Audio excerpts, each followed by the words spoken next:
Hello. I know that the coffee outside is so good that people don't want to come in, but we do need to.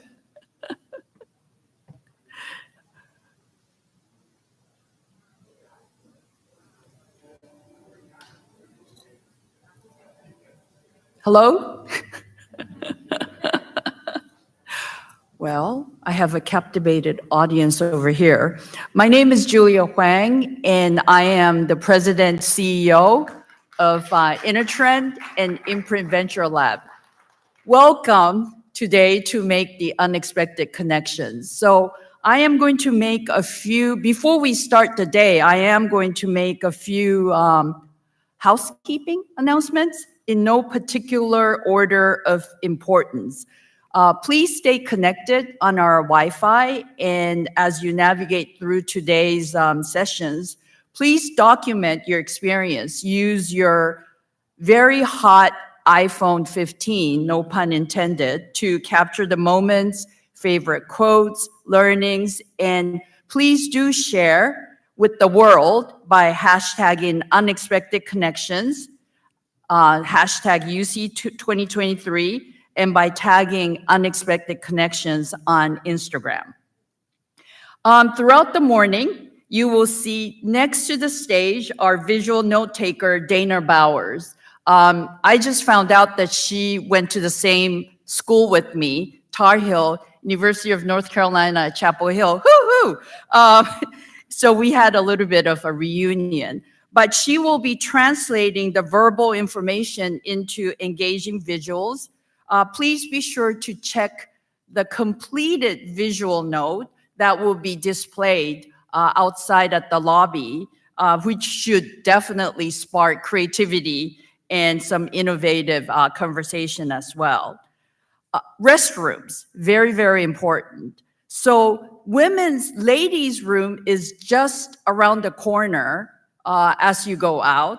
The men's room is actually a little bit of a trek. You have to go down the hall, walk a little bit to get to where you want to be. This is a very rare situation that men has to work a little bit harder to get to where they need to be.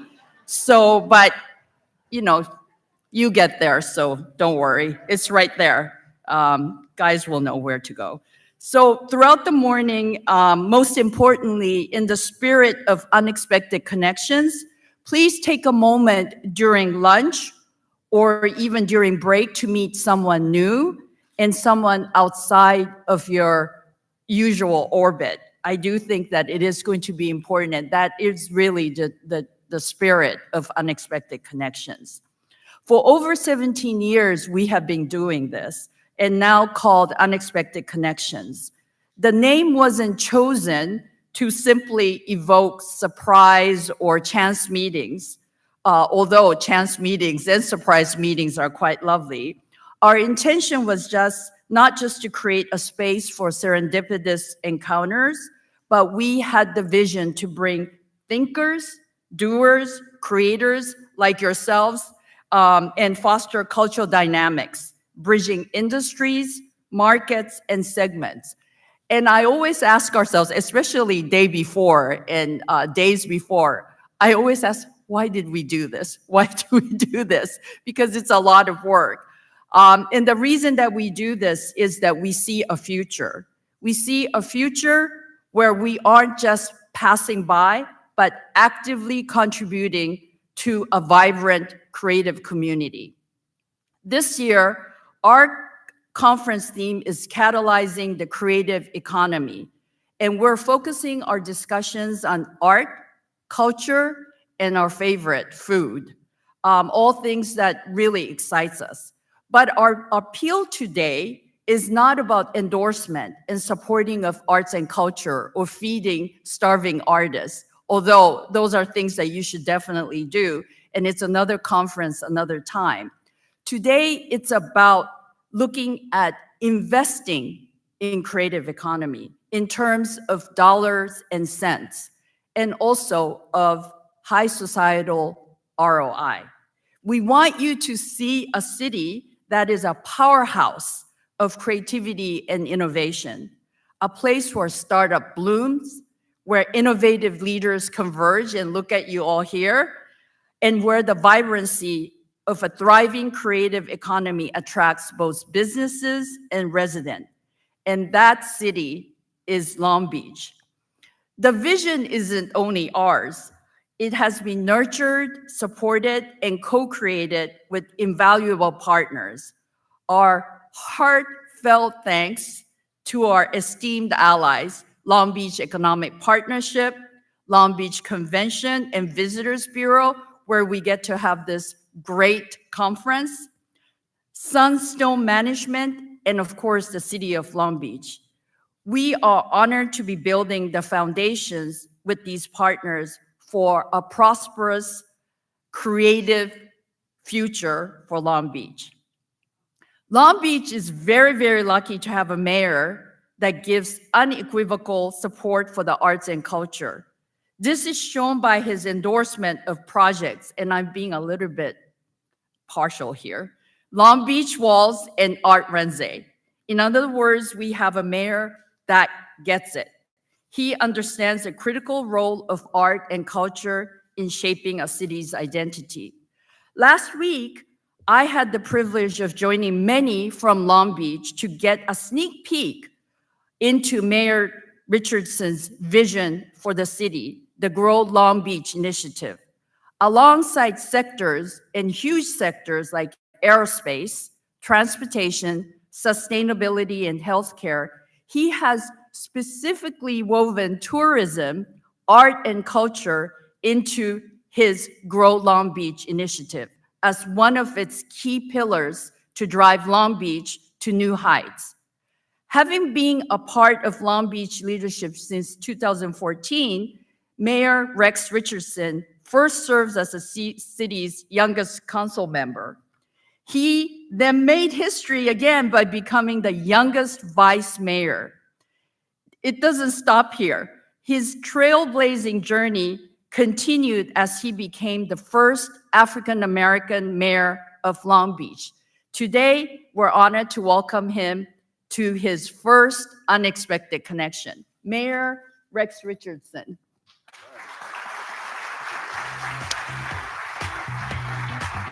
All right, thank you. Let's hear for Julia Huang. Thank you for that introduction, for your leadership. Also want to thank all the partners who helped make this happen, Long Beach Economic Partnership and the sponsors and the partners and all of you. Had an opportunity to visit Intertrend's facility. I think it was yesterday or the day before. Pretty incredible work and innovative work that's taking place here in the city of Long Beach. And really excited about the Venture Lab. And just last night we had, a great dinner with some of the participants and some of the speakers at Unexpected Connections. And I met a lot of folks and had some unexpected connections of my own. Told them a little bit about myself, and she, talked about the accolades. But I think one that's most special is that I'm a dad mayor, first mayor in Long Beach, citywide mayor in Long Beach history to have small children. We've never had that before. And, at Unexpected Connections, I was challenged to come up with dad jokes. And I've never really been good at it. I came up with a joke about boxing, but then I forgot the punchline. So I'm inspired today.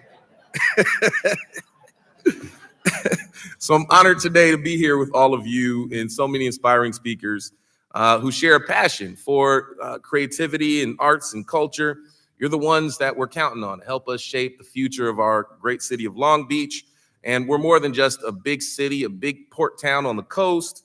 We're a vibrant, a diverse city, a city where people choose and continue to choose Long Beach for our incredible amenities, an incredible downtown on the waterfront, a very cool and easy airport, great neighborhoods, an efficient port. So we attract visitors, we attract commerce and business and all of those things.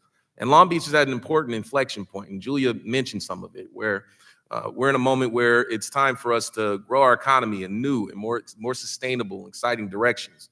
And just the other day, we had a conversation about those directions of investing in things like aerospace and aviation. We've got one of the fastest growing space clusters in America right now, Space Beach. Just yesterday, we opened up a new engine development center with Rocket Lab with hundreds of new jobs in Long Beach, engineering, STEM, manufacturing jobs, ports, healthcare, all of those things. But I'd say one of the most exciting opportunities that we get to work on is working on arts, culture, and tourism here in the city of Long Beach.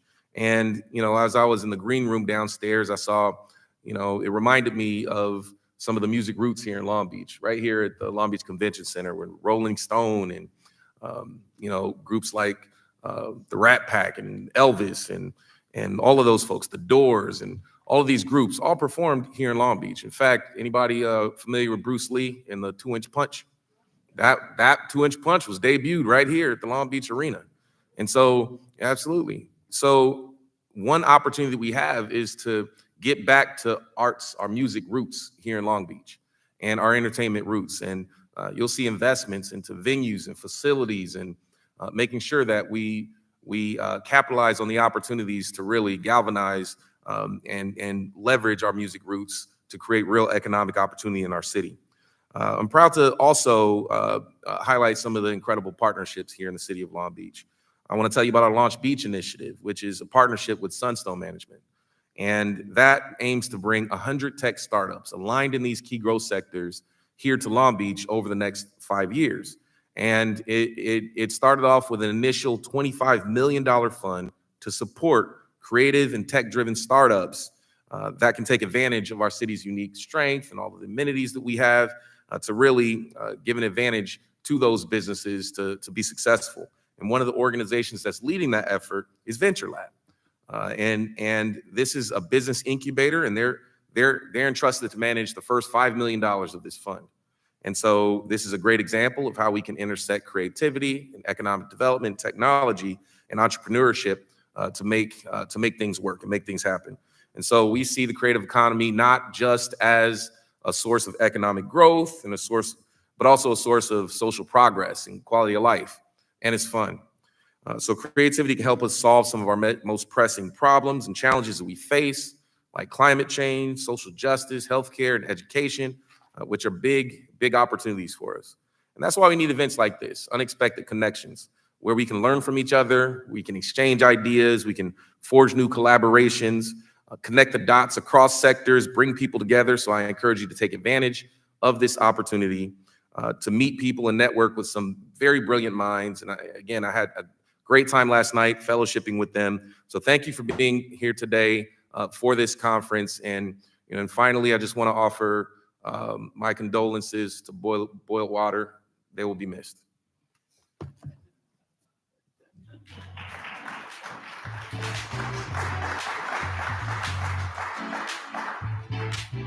Thank you for the dad jokes. Those were great. Just kidding. They were horrible, but okay. Another important collaborators in our mission is Long Beach Economic Partnership. Full disclosure, I am on the board of LBEP and have witnessed firsthand the organization's diligent efforts to fuel economic growth in the city through investments, outreach, and the attraction and retention of businesses. In Long Beach, the public, unlike, let's say, in Washington, D.C., in Long Beach, the public and private sectors work together rather than assigning responsibilities. LBEP's many achievements are testament to the spirit of collaboration. At the helm of LBEP is Leah Goold-Haws, the president CEO. With her extensive experience, including roles as the Commissioner of International Trade for the city and the statewide director for California International Trade, she guides the organization LBEP with a steady hand. I would like to have Leah come to stage to say a few words. And Leah? Thank you.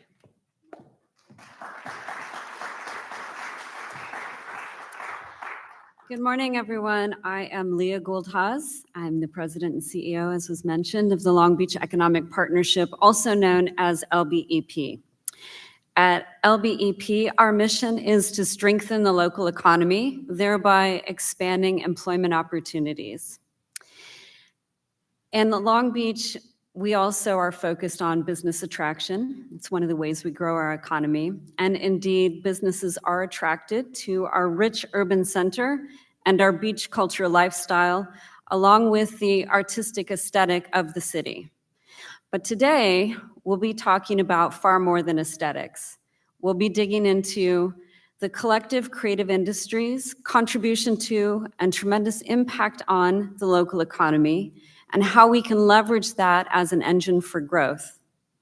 And I'll just add that I'm a bit biased on this subject because one of my first degrees before international business and economics was as a Bachelor of Fine Arts, and I was able to show my work in galleries years ago, and then paint murals in homes when my children were little. So I have a deep fondness and appreciation, not only for the creative economies, but how critical that is in terms of how we problem solve and look at the world. So with that, I want to thank, obviously, Intertrend, Impact Ventures, and Unexpected Connections for putting together this incredible event, for all of our partners, and upcoming, obviously, our speakers, and Cal State Long Beach, who will be providing some rich data on this subject. So we welcome you to enjoy our city, enjoy the day, and thank you for coming to our conference.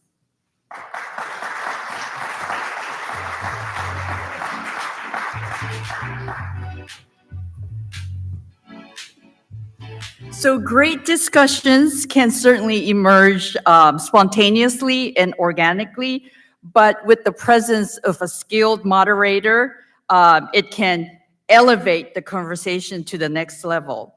I had the pleasure to meet our MC and moderator today at our event in San Francisco called Gold Mountain. And this was an event that we celebrated culture, art, and the history of the oldest Chinatown in the United States, San Francisco. And when we had to start to search for our MC and moderator, Tim's name just popped out. And we are so happy that he said yes when we asked. Currently, he serves as the VP of Commerce at Penske Media, the powerhouse behind renowned brands like Variety, Hollywood Reporter, Rolling Stone, and Vox. He also boasts rich repertoire.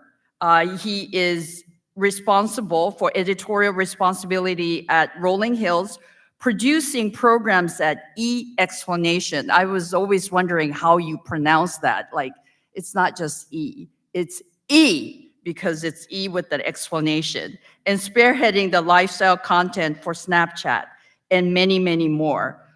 Tim, we're honored to have you with us today. The stage is now yours.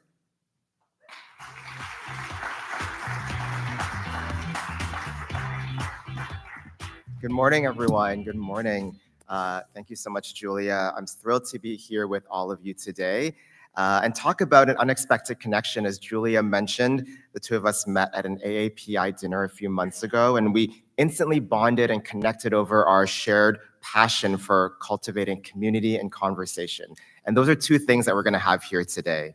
But before we kick off with our panels, I want to do a little exercise. Think of it as your morning stretch to wake up a little bit. All you have to do is raise your hands. So by a show of hands today, who is joining us here from the Southern California community? Okay, a lot of you, great. Who is joining us here from elsewhere in the US? Okay, great, welcome. Anyone come here from out of the country? Okay. Now, I want you to start looking around because these are people you might want to foster some conversations and connections with later on. Now, by a show of hands, how many people here work in the business sector? Okay, great. How many people work in engineering or tech? And how many of you would say you work in a creative field or creative industry? It's a trick question because all of us need a little creativity in our day-to-day jobs. Well, take a look around again, and hopefully you find people that you're going to connect with afterwards. Now, one more question. I want you to stand up if you're joining us today from Santa Fe, New Mexico, and have spent the last 6 years supporting thousands of artists and giving them a place to showcase their work. Keep standing. Keep standing if your company now employs 1,200 people across the country and your exhibits reach almost 3 million people each year. This is the last one standing, and deservedly so. Please welcome our first speaker of the day, Meow Senior Director of Artist Collaboration, Santana-Sayles. Thanks. I was joking with Tim, it'd be really funny if somebody else kept standing. We had the same role. I just want to apologize. I was the one who challenged Rex to tell some dad jokes, the mayor. Well, Han, listen, so excited to have you with us today. Before we get started, I want to let everyone know that we are taking audience questions. So follow us on Instagram at Unexpected Connections, and you can drop your questions into the chat box in the IG stories. So if you have any questions for Han or any of our other panelists, just follow us on IG and you'll see instructions there. Yeah, sounds great. So maybe, Han, for people who don't know what you do, tell us a little bit about yourself and the work you're doing at Meow. Yeah, absolutely. So my name is Santana-Sayles. It sounds more like Ham, less like Han Solo, but I will respond to either. I've been with Meow for 6 out of the 8 years that it's been incorporated as a company, and my title, as you mentioned, is Senior Director of Artist Collaboration. At Meow, our bosses are called time worms, and so I've asked my time worm if I can change my title to Senior Artist Oracle, but I'm still waiting on that. So for now, Senior Director of Artist Collaboration. I am going to give a brief overview presentation on what Meow is for folks who may not know, and think from the name that it's a dog and cat shelter. This is going to be really wild for you. It's not. I will talk about this image a little bit later. This is called the Experience Tube. It's a real life product that we have at Meow. Unfortunately, Tim said that he wouldn't do the whole interview this way. I can't imagine why. I said it would mess up my hair.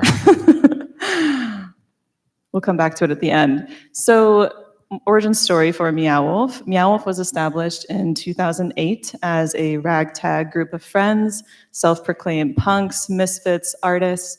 For folks who may not be familiar with Santa Fe, it is the 3rd largest art selling market in the country, right after New York and Los Angeles. So it does have a really established art scene, but the kind of work that these artists wanted to do was more raw and wild because it was made out of trash, essentially. It was in warehouse spaces, super dingy environments, but it was totally fueled by passion, friendship, raw creative energy, and a lot of really cheap beer. In 2011, they did their first immersive installation for the show called Meowzors. I don't know who's coming up with the names at this point, but that show, 2 of the founders, Quinn Tincher and the late Matt King, who's in this photo with the glasses and long hair in the background, they just started making wall-to-wall muraling project in this little warehouse space, and they ran out of space. They started to make more of a cave-like environment, and when they stepped back, they had made their first immersive installation together. And from then on, they decided that this was the kind of work that they wanted to do at Meow. They wanted to be able to create worlds. And so I'm going to skip 8 years of history, but we do have an origin story documentary if you all want to check it out. What you'll be missing that's in the origin story documentary is 34 installations across the entire country and culminating in a large show at the Center for Contemporary Art that was called the Do Return. And they built a 30-foot long ship that you could actually get aboard and experience. It was an alien ship that had crash landed on Earth. And so they put out a donation bucket and collected funds. And by the end of a 3-month run, they had $20,000 just from donations. And so all of a sudden it was like, oh, our crazy little art collective could actually be jobs and we could employ other artists to do this really wild thing. And that is when we got together with somebody who you may know named George R. Martin. He's the creator of Game of Thrones. He has a home in Santa Fe. He says that he just can't find good enough green chili anywhere else, which is the truth if you haven't been. And he bought for us our first building, which is what is our flagship location called the House of Eternal Return. And the building used to be a bowling alley. It's in Midtown Santa Fe. So this was our first ever exhibit. So if you enter into the exhibit, for folks who haven't been before, after you get through ticketing in the lobby, you land at this familiar looking sleepy home. It just looks like a regular house, and you're probably questioning why you just spent $40. You're allowed to discover the home. There's no rules, there's no guidelines. You're really invited to let your curiosity take the lead and explore this family's house. And there's a real family that lives here. You can see their photos on the wall, you can read their cards on the refrigerator, you can sleuth through all of their emails on their computers, and you start to learn that, oh, it seems like one of the family members might be a cult leader. He says that he can help people travel to different dimensions. Oh, and this is really sad, but one of the kids in the family is actually missing, which I found out because I read the condolence card on the refrigerator in the mailbox. And there seems to be this weird organization called the Charter, which is trying to rein in these families' activities. And then you may start to notice that things are a little bit off. The ceiling is warped. The chandelier seems like it's edging into a different reality. And even the wall railings start to wiggle around a little bit. And as you explore further, you're faced with these opportunities that are normal spaces, like a refrigerator door or the washer and dryer, or there's a weird light glowing through the chimney place. And so you keep going further and further, and if you walk through the refrigerator door, it'll take you down an alleyway that leads you to Portals Bermuda, which is an interdimensional travel agency by a polite otherworldly host who tells you that she could take you to any place in the multiverse. Perhaps you go through the washer and dryer and slide into an enchanted forest.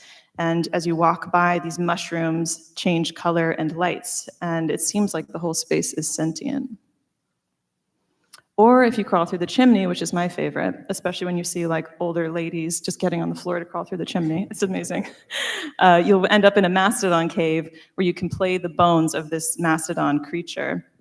And so this is what Meow is. It's an exploratory, large-scale, narrative-driven, immersive art experience, which is, it's hard to describe to folk people without these kind of images. And my work is in between all of these large spaces at Meow. There are dozens or sometimes hundreds of individual artist spaces. So we'll invite artists from around the community, sometimes across the country, to come make their own immersive environments. What's amazing about exploding into this multiversal space is that any logic will make anything make sense next to each other. So it's all juxtaposing and maze-like and choose your own adventure. And I knew that when I started at Meow in 2018, what I felt like I could bring to them was a focus on more diverse, emerging, underrepresented artists. I felt that the only thing that Meow lacked for me was an emphasis on exploring the socio-political and cultural landscape of each city. And you can do that still in a sci-fi way, and it actually makes it even more timeless, right? You're still exploring these themes that are important, but it's in another world. You're still commenting on our reality. So some of the ways that our artists do this is an artist based in Santa Fe named Virgil Ortiz, who's from Cochiti Pueblo, which is a pueblo very close to the town. This is his project, Secret Pass Keys and Portals, and he has a whole series called The Pueblo Revolt, which revolves around the real life incident of the Pueblo Revolt in 1680, and these characters that he's invented that come back from the future, from 2280, to help their ancestors. And so this is like an indigenous futurist storytelling that exists within the larger fabric of Meow. So these are the kinds of artists that I invite to come participate in our projects. Another artist, Corinne Lopperfita, with this project called Trash Temple. This is in our Santa Fe exhibit as well. Everything that's in this installation is a meditation on consumerism and our waste culture and planned obsolescence.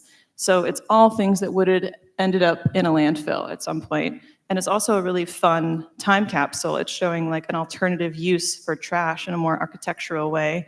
And you can search for little objects from your childhood as well. Like I found a Tamagotchi in there, which I almost ripped off the wall. Another project and an artist y'all may recognize is Lauren Young-Smith. I invited Lauren to come do a project in our Santa Fe exhibit as well. They did this incredible project called The Ancestral Crypt, which is really about liminality. It's about the idea of being between male and female, life and death. They brought in their own Chinese heritage and culture with all of these gods, such as Tu Er Shen and Guao Yin, who's the protector of the queer and the protector of the femme in this really beautiful transcendent space. Lauren's in a video later in this conference. And that was opened in 2016. In 2021, we opened our second location called Omega Mart. This is the location that's closest to all of you. It's in Las Vegas, and it presents as a grocery store. It's not long perusing the shelves that you notice it's not an average grocery store. You can buy items like tattooed chicken, and the radishes, the daikon radishes, seem very, very friendly. You can also buy whale song deodorant, or my favorite, salted peanuts without the peanuts, which is just salt. Once you are inside of the exhibit, which you slide into accidentally through the employee break room, or perhaps you fell into the spill on aisle 3, you end up in our factory space, and you realize that you're being moved around the space the same way that the products are being moved, and that there seems to be something going on that's a little bit nefarious about this whole thing. You can discover the DramCorp offices, which is the corporation that runs Omega Mart, and go through all of their emails, and you find out that there's something being added to all of the products, the ingredients in Omega Mart, which is maybe why they're so weird. If you go through our projected desert, you'll discover that there's some kind of resistance forming to all of this. We also have 50 collaborating artist spaces on Omega Mart. On the left is Carrie Thompson with Juke Temple. He's a really well-known artist for these beautiful LED sculptures and color and light changing. And Claudia Bueno, who's from Colombia, she is very inspired by fossils and organic pieces. And there's what you can see, you can't really tell from the image, but it's 50 different panels, hand-drawn and etched. And the lights make this reverberation that really goes in between, like a bloom and decay feeling. Super beautiful. And then we also opened an exhibit in 2021. It was a very busy year.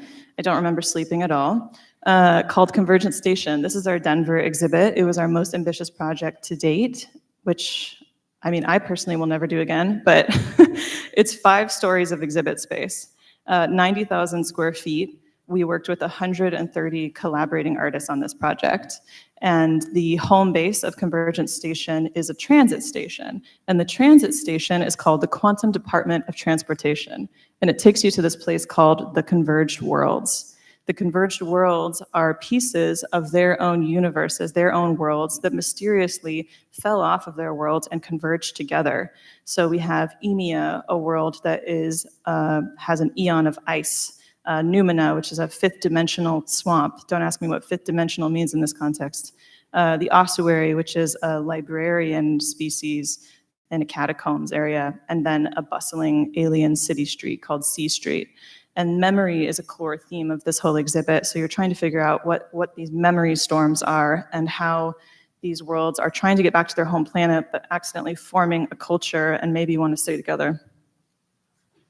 We worked with, like I said, 130 collaborating artists.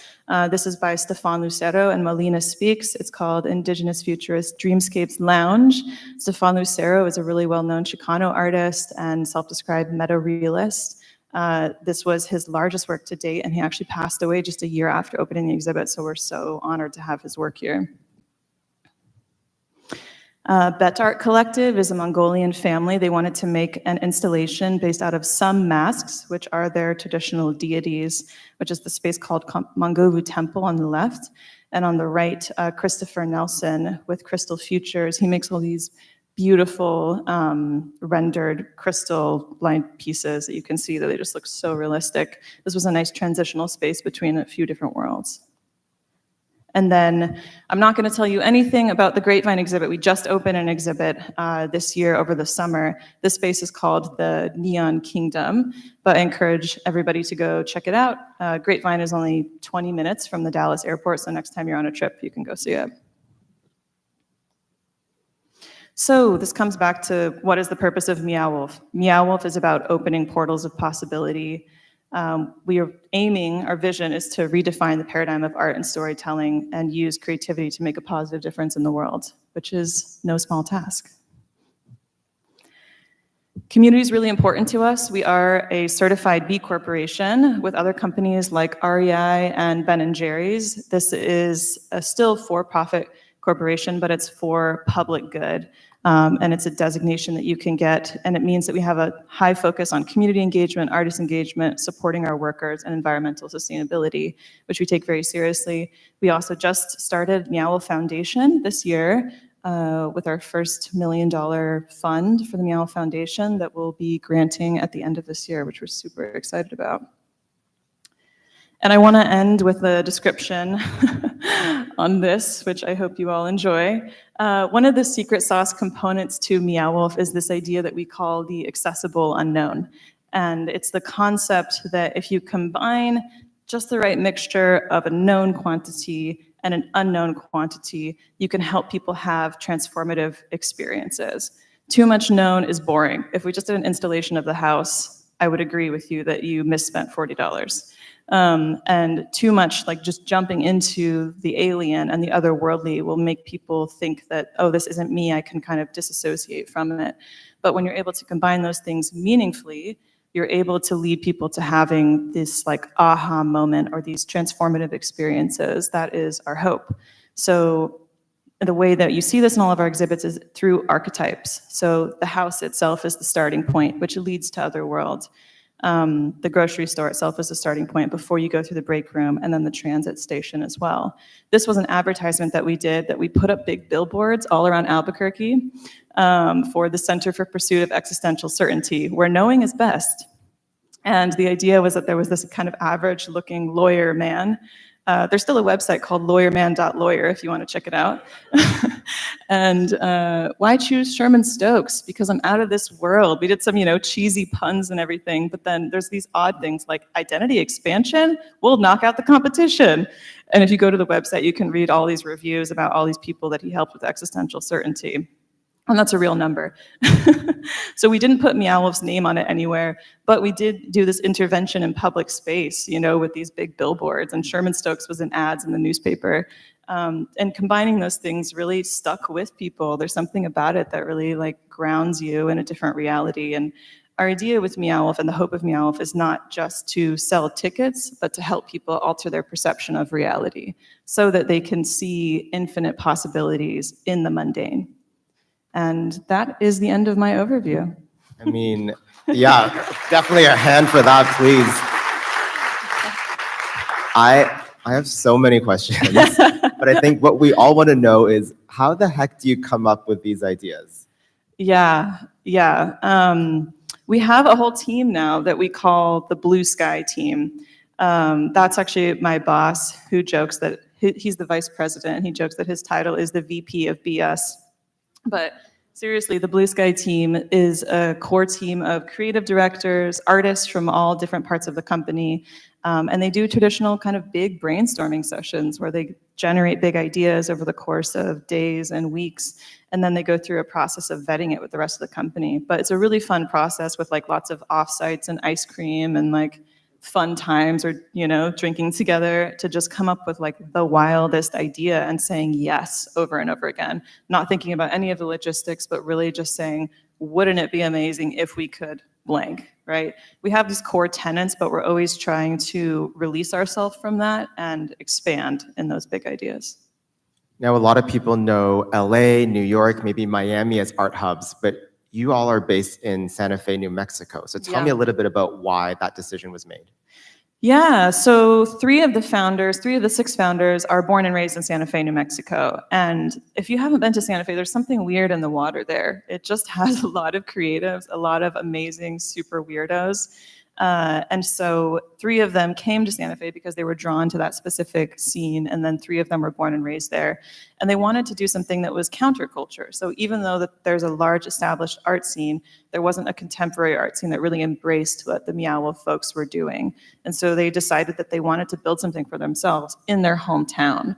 And it was amazing because we built it and the people came, and now we're the number we oscillate between number 1 and number 3 tourist attraction in the whole state of New Mexico. So we now drive tourism to the entire state through Meow Wolf.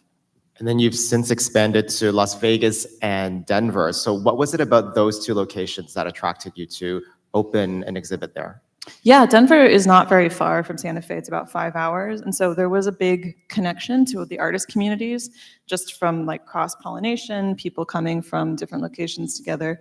And then when we were looking, we knew we wanted to do something super ambitious, and we were looking at sites across the country, and we were vetting a couple different places, but we landed on Denver because we loved the arts community, and we just loved the vibe of the city. And we also found this very strange location. The building is in between 3 different viaducts, So it's not in any neighborhood. We felt like it was more responsible for us to not affect any neighborhood too dramatically. Now it's like at the very edge of a Sun Valley neighborhood, but it's like a 5-story building that juts up above the freeway interpass, and it looks like a little sleepy pizza slice. So the possibility of just like building something new in this super unique location was really compelling. And then for Las Vegas, we're part of a larger space called Area 15, which the idea is that it's like an immersive mall of experiences by Winston Fisher. And he just knew about Meow and loved us and invited us to be part of that as their core tenant. So we're an anchoring tenant on that site. I want to talk a little bit about the economic impact that Meow Wolf has had in each of its locations. How can art and culture help people make money? Yeah, well, I'm no business person, but Meow Wolf last year and 3 open exhibits that we had, our attendance was 2.7 million visitors. So what we're doing is working really well. It's drawing people and it's attracting people. I really think that believing in creatives, believing in wild ideas, and I know you all have here in Long Beach is a really supportive community, it seems like, for these wild ideas, but we just needed a couple people to believe in it, and George R. Martin buying us the building really changed the course of the whole thing. But I think that allowing a space for new concepts, not just relying on what you know and what works well, but truly embracing like innovation in all these odd ways. When we first opened, people were like, why would they go there? It's just going to be Disneyland without the rides. But we're so much more than that. And people really want to have, we found, these experiences. There's a huge experience market, and they want to have an art experience and a navigation, a narrative experience. And so I think believing in artists and like taking a chance on wild ideas. How do you find like local community partners to work with, and what has the response been from these communities? Yeah, so the core of my work is all of our collaborating artists, as I've mentioned. So that's what I'll answer. We also have a community outreach and development team, which does amazing work. So I find artists through a few different ways. I have a form online called the Want to Collaborate form. It's very cute. And anybody can submit their portfolio to me that way, and I will review all of them. I don't have time to email everybody, because it's thousands of people at this point. But when we're going to a new city, I'll see who's filled out the form first. I then go to a community and I'll do a month of research on the ground. And so I will just be at every event, go to every single gallery and art institution that I possibly can, and I'll ask artists, who are the people, who are the curators in your community who really support you? Who are the community like organizers who you believe in and you trust and you want to work with? And usually, 3 to 5 names will come up again and again, and then I'll go find those people and I'll hire them to build artist lists for us, and then I'll hire a couple of them to be artist liaisons for me, which means that they're going to be based there and they're going to stay with Meow Wolf till after we open, so that we remain like an ongoing arts institution in that city.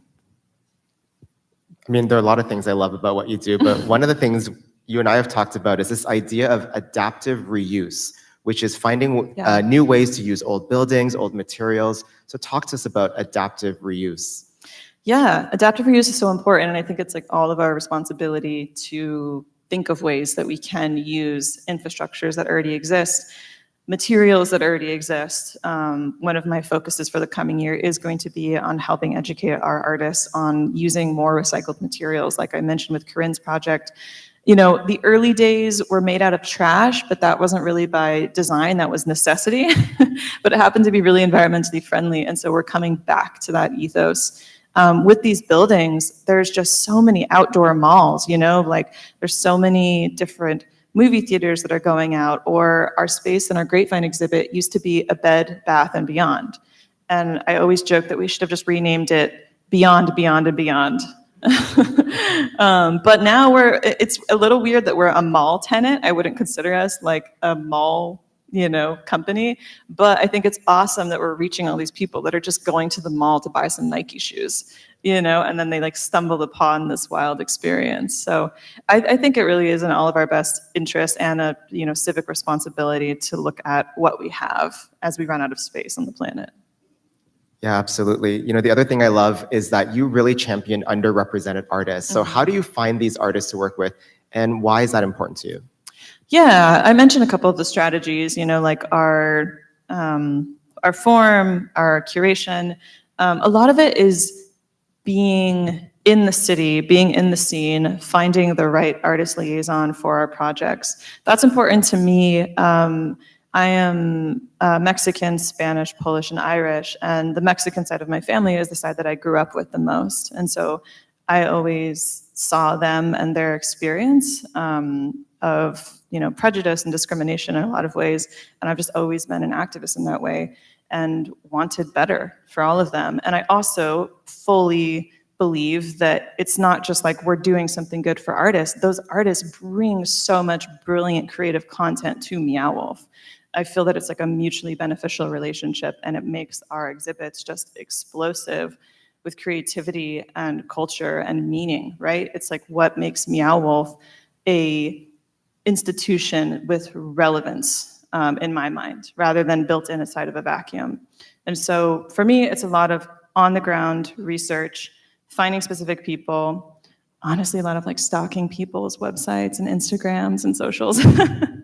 But everybody knows that. And having dedication and time and patience to find all the right people. Yeah, I think it's important to put in the work because when you Totally. put in the work, you can really find those people that you want to work with. Yeah. I want to ask you, what is something that Meow Wolf can do to make a short-term impact on the economy of a community? And then what's something that you hope to do long-term? Yeah, so all of our Meow Wolf exhibits are about 200 to 250 employees that staff them. So that is like the short-term kind of initial impact. And then, of course, our collaborating artist program, where we work with anywhere from like 30 to 130 artists. Long-term, we have community impact directors. The artist liaisons stay on site, and they really help develop our whole mission and program and make us like a continuing art institution and cultural institution in a given city, so that it's not just like a one and done. We rotate rooms, so most of what you guys saw, as you can tell, it's a very large scale. We don't rotate those like core anchoring spaces, but we'll rotate artist rooms. So there's always, every year, there's like a rotation of maybe 3 different projects so that there's a refresh at our exhibits. So we hire new artists, either that are local or from across the country. And long-term, that's really one of the reasons that we opened the foundation, because we wanted to have an arm of our company that didn't have any fiscal need for a return. It was completely just a charitable foundation work that we would invest in each community where we have a site or project. Yeah, tell us a little bit about the foundation, more about it, what it does, who the recipients are. Yeah, the recipients right now, our focus is on arts in underrepresented communities. And so we have an incredible foundation director named Gabby Gomez, who came to us from the Santa Fe Community Foundation and has 15 years of experience in the nonprofit world, but really wanted to go past the nonprofit world model and just try some new things out. They're in their first granting cycle right now. They did like an invite proposal process with these organizations, and they're trying to give to small organizations that could really use it and have really tangible effects in the communities where they're located. So it's like a request process at this point, but I'm hopeful that in the future we'll have more foundation projects like residency programs or other concepts. But right now it's us supporting like the amazing work that existing nonprofits are doing in our communities. Can you tease any other locations that might be coming up or places that you're looking at? Yeah, maybe. We are looking everywhere. We're looking at major cities right now. We're looking at the East Coast. We're looking at the West Coast. This is all on our radar. Like every major city right now is under investigation. So Long Beach, you know who to talk to after this presentation. We have some audience questions, but before we get to that, I know there's a special video you want to show. So Yeah. Should we throw to the video? Sure, let's do it. I wanted to mention something about long-term economic impact. So just to give you guys seem, you're all wearing business suits. So I'm gonna give you some numbers. So in an average, I should have said this in the question of the long-term economic impact.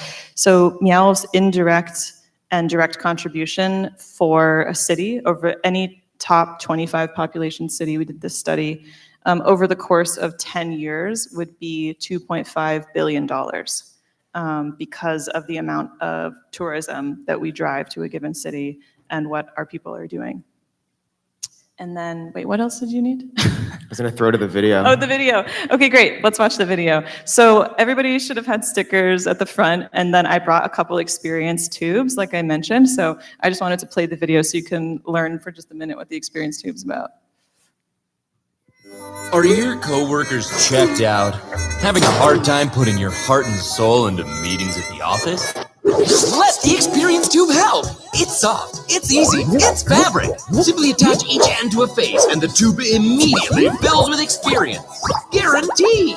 Watch the office come to life as people actually connect with each other. Eliminate the chatter, dial down the stress, and bring up the color of experience. Encase your spaces in the stock for two faces. Get yours today for the low price of $24.99. A real-life product for real-life moments. Made in the USA and gluten-free. It's also a scarf, hat, scarf hat. This is not a joke. Act now and get not one, but two super cool, unlimited edition friendship bracelets. Log on now to experiencetube.com and get yours today. Just the tuba. Brought to you by Meow. Yeah. That's a real thing that you It's can a real buy. product. I brought 3 of them. So some of the folks who ask questions will be getting an experience tube. I'll pick my favorite questions. No, I'm kidding. It's random. We thought of doing an audience demo, but I was like, it's way too early in the morning for that. All right, well, we do have some questions from the audience. A reminder that you can drop your questions on the Unexpected Connections Instagram page. Just follow our story, and that's where you can drop the questions. So one of them, this is interesting to me, to what extent was Meow Wolf conceived of as a monetized business? Was it passion first, then business plan, then investors, or has it been a different order? Yeah, that's pretty much the order, as you guys probably could tell from my presentation at this point. It was totally, completely passion, and all of the founders that were working on the project just couldn't make any money. They were all doing food delivery service jobs on the side while working these super long hours, 16-hour days to build a giant double-height ship, in the Contemporary Arts Center. And once they realized that they could make some money off of it, they wanted to provide jobs for themselves as artists, as working artists, and jobs for their friends. And so now we're a legitimate business. We've come up with a great business model, and we employ 1,200 people across all 4 of our exhibits. That's great. Another question we have is, how does Meow Wolf strike a harmonious balance when curating artists' works, so in a manner that genuinely reflects and honors the local community? Yeah, that's a great question. So I do a demographic survey of the city, usually with data from our marketing team and my own research. And so I want a profile of who exactly is in that city. And I come up with curation goals at the beginning of curating, because it's a group effort. I come up with all the artists and make strong recommendations, but it's up to me and a panel of creative directors. And so it's really a process. We have a really thorough creative process that tries to minimize bias.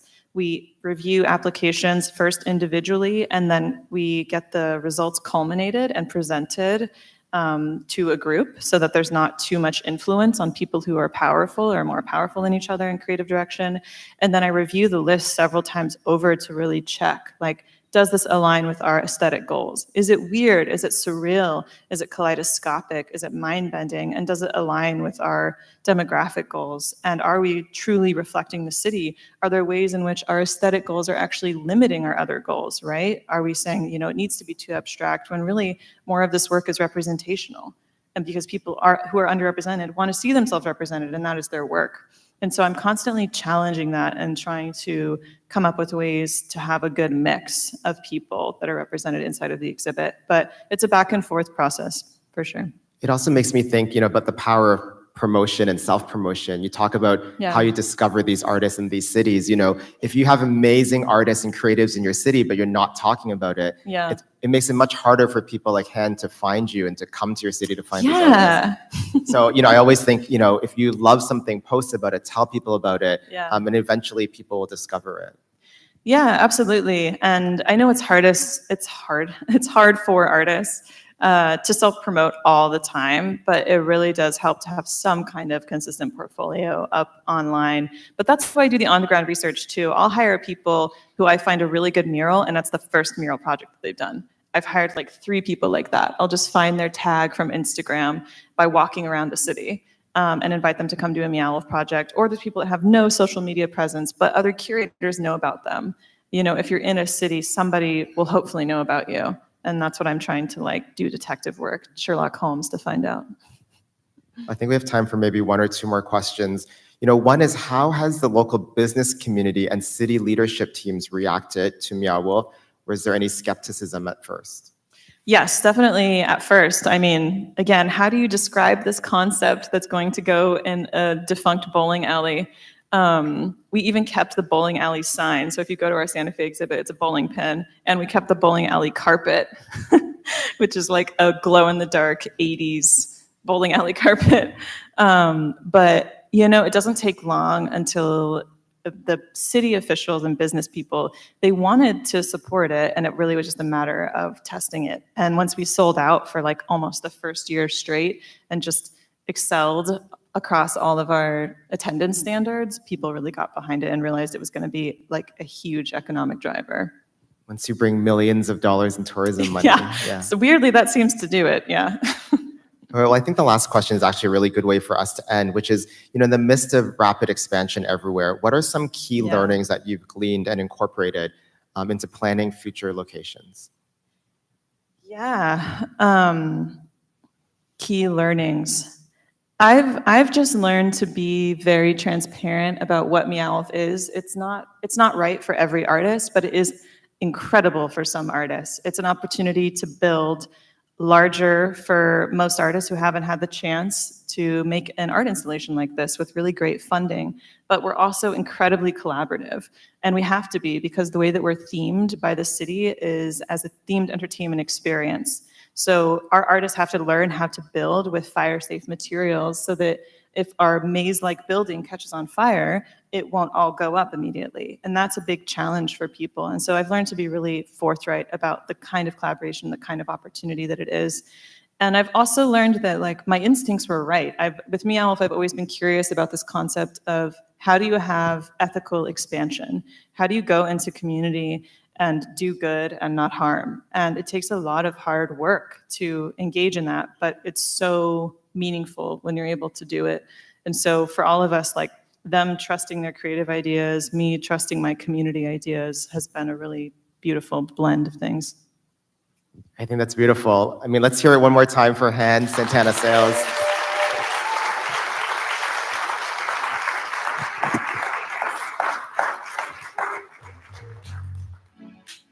So Han will be sticking around, so you can have a chance to talk to her in the lobby if you want to ask her some questions. She'll be here for the rest of the day. Now, some of you have been talking to the placemaker exhibitors in the lobby, and placemakers are a big part of a community's success because they weave the socio-cultural dimension into what is being built from the business and city infrastructure side. So interspersed between all of our panels today, we have curated some sizzle videos highlighting placemakers who are doing some amazing work in the Long Beach community. Let's take a look at the first one.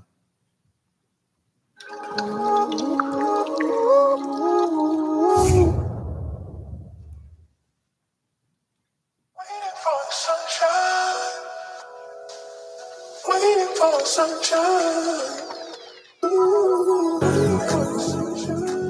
Sowing Seeds of Change is a nonprofit urban farm. We provide vocational educational training to young adults with disabilities and foster youth, as well as providing food for the community, workshops for the community, and other engaging opportunities and activities here on the farm. All related to sustainability and our food system. What started off as a vacant lot with this tiny little dream of like creating a space for our students has turned into this insanely magical place where everyone that comes feels welcome, feels empowered, particularly our students, but just as a whole, I think we're just building a really epic community. We chose to work with youth with disabilities and foster youth that are exiting the foster care system and the educational services. And oftentimes those young adults fall through the cracks. They don't get provided all the opportunities as their typical peers. So we're here to bridge that gap and get them engaged in the community and our local food system. The food that we grow here gets redistributed through food finders and also other partnerships that we have, like having a small farmers market in North Long Beach. And all those opportunities provide a way for our students to be able to engage with the community and really build relationships. We are specifically providing training, vocational training to our youth in hopes that we can get them involved in our local food system and local small food businesses. We're helping small businesses obtain trained labor, but we're also helping our students to get into micro enterprises. And so we're trying to help drive the local economy that way. I mean, we really are so grateful. And we're not here because we're great. We're here because our community is great. Well, and we're kind of great. I mean, because we are great. Let's be honest. Let's be honest. I'm just kidding. We are world changers. You can cut all that. Waiting for the sunshine. Waiting for the sunshine.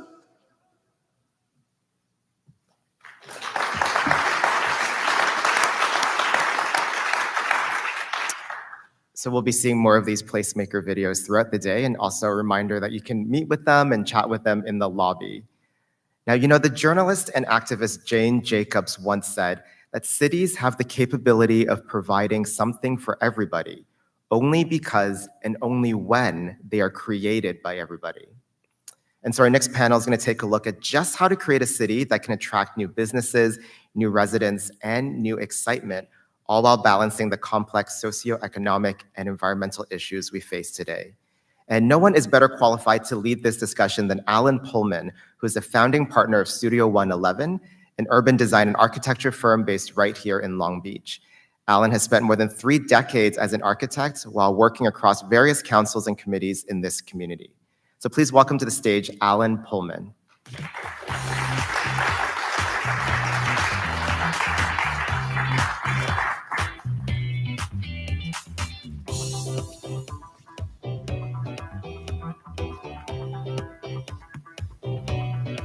Good morning. Great to see everyone. Well, we really can't see anyone, but the lights, but I know you're all there.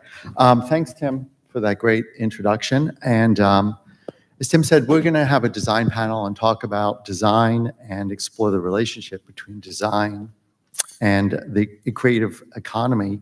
And I think we've assembled what I think is a really interesting team. It's a diverse panel to talk about the subject. So I just want to introduce my panelists here today. First off is David Malmuth. He's an innovative real estate professional. David's the founder of the I.D.E.A district in downtown San Diego. And over his career, he's developed retail, entertainment, office, and multifamily projects throughout the US. I've known David for, we were talking maybe 20 years. And he's really a creative city thinker, so I appreciate him being here today with us. We have Madeleine Spencer here. She's a placemaker and the co-director of Placemaking US. As a placemaker, Madeleine is involved in arts, education, engagement, economic development, and place management. She's going to talk to you and tell you what a placemaker actually does. It's really interesting. And then finally, we have John Bela. John is an urbanist and designer and an artist, and he's the principal of Bela Urbnanism. It's based in the Bay Area. John has a background in landscape architecture, environmental design, biochemistry, and sculpture. And John's worked worldwide around issues of urban strategy, public realm design. I think we're really lucky to have his perspective here in Long Beach today for this discussion. So thanks for being with us, John. Our panel convened a few weeks ago online to talk about what we were going to say on the subject of design and city economy. And We kind of framed the discussion around 5 themes. You could see them here on the screen. One is the role of design and how it plays into a thriving city today. How design intersects with inclusion and equity. What role the government should play in city design and for successful cities. We want to talk a little bit about whether city design its culture is organic or it can be directed. And finally, maybe we'll have time to talk a little bit about something very topical, which is post-pandemic. A lot of cities, ours included, have struggled, and how design can actually be a tool of resilience for cities in a post-pandemic economy. So we're going to have that discussion, but before we do that, each of our panelists is going to give a short presentation, and I'll start that here and talk a little bit about my firm, Studio 111. I'm a partner in Studio 111, along with my co-partner, Michael Bond. Michael, are you here? Oh, there he is. Okay, there's Michael. So go meet him at one of the breaks and get to know him as well. We both run Studio 111. It's a design practice dedicated to city repair and revitalization. And we're comprised of architects, urban planners, landscape architects, and our work spans affordable and infill housing, community retail, public realm improvements, mobility and transportation projects, all with a focus on environmental sustainability and social inclusion. There's a little video playing showing some of our projects. We work throughout all of California, really, but some of the local projects that you may know us for are the Long Beach Airport expansion, Laserfish headquarters on Long Beach Boulevard, the design for Shoreline Gateway, which is that tower at Ocean and Alamitos just down the street, Long Beach Ronald McDonald House, the Lakewood YMCA, the Long Beach Senior Arts Colony, and numerous parklets and infill projects throughout the city. But we're located right here in Long Beach. We work out of our office, which is right up the street at 3rd and the Promenade. It's a converted former Nordstrom Rack that we turned into a creative office space. I encourage you to visit anytime. It's not just our office, and a lot of you I know have probably been there. It's not just our office, but we also use it to engage with the community. We host numerous nonprofits within our space, including the Long Beach Accelerator and the Long Beach Community Design Center, as well as several other like-minded firms.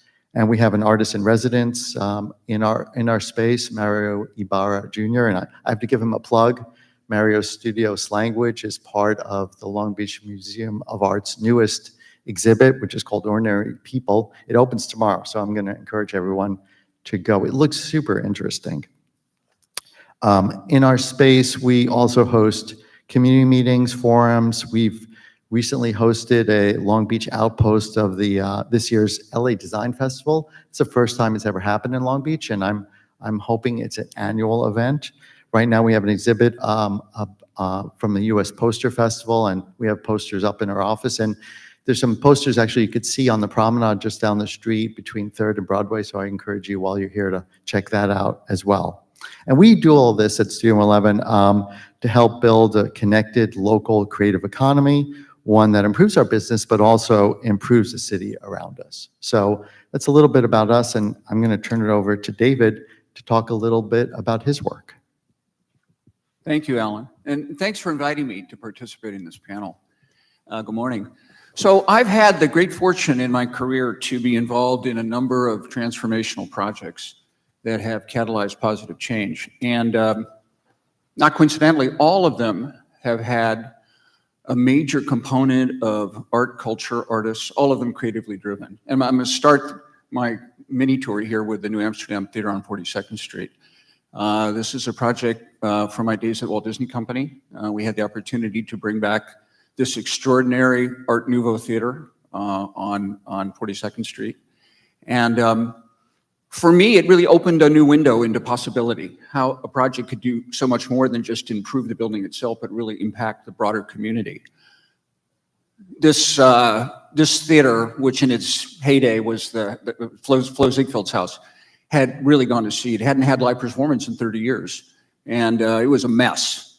And so we spent about $36 million and brought it back. And the first show was The Lion King. And it's been a spectacular success since then. But probably more importantly, it's taken what Rolling Stone called the most dangerous street in America. And once again, it's brought people back, which has been marvelous to watch, and about $2 billion of investment. And it all really started with a new master plan that envisioned arts and culture at the center. It took all the historic theaters and brought them back to life again. And the prior master plans were all about office and commercial, had all failed. It was really that new vision that Bob Stern created that turned this around. Emboldened by that, I tackled Hollywood Boulevard in my hometown, and over a period of 5 years, we did Hollywood and Highland. This project had what was then called the Kodak Theater and became the Dolby Theater. It's the home of the Academy Awards, and we felt it was important on Hollywood Boulevard to do something that was really rooted in the history of Hollywood. So it's right across the street from Roosevelt, which is where the Academy Awards started. Another key component of this project was 3 commissioned art pieces from local LA-based artists. And we think that added to the experience, to the layers of experience that we were trying to create for guests. Because our goal here really was to create a real Hollywood that would pay off the expectations of what people were hoping to find when they came to Hollywood, which we haven't fully done, but Hollywood's changed dramatically.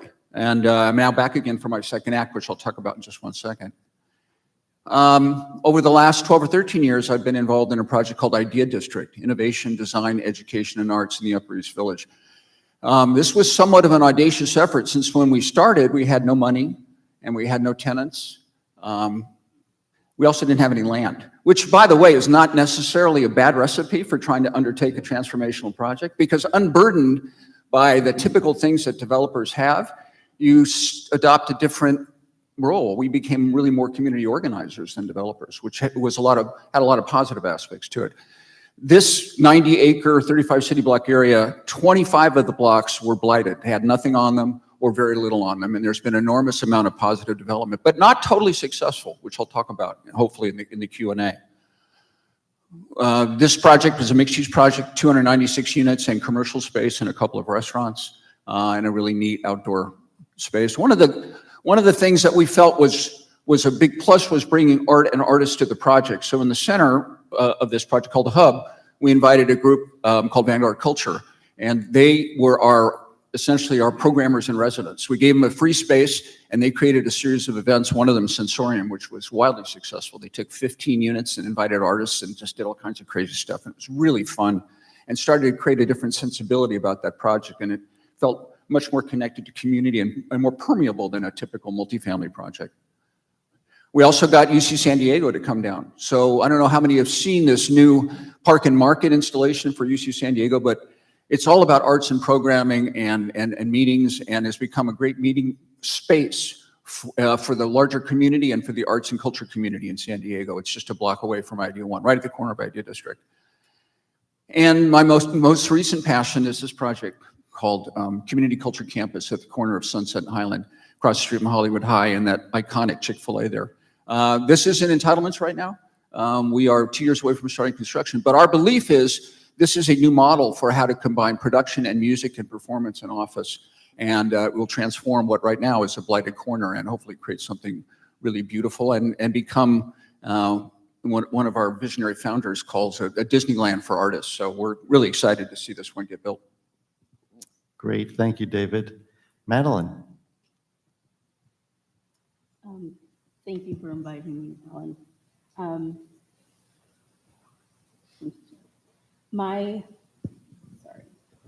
My catastrophic ripening into urban space began as a graduate activist in 2011. And the very first success was passing a transparency law in the city. My next opportunity began when I became a space manager in downtown Santa Ana, and the job was to look at the 800 businesses, the 99 historic buildings, and the 80 blocks in which I would manage. This is where I learned about what's called urban acupuncture. What I really needed to understand was the circulation and flows within the district. And When we began to understand how it worked, we were able to create events. For example, a district-wide event would bring in about 17 times the regular amount that was made throughout throughout the season.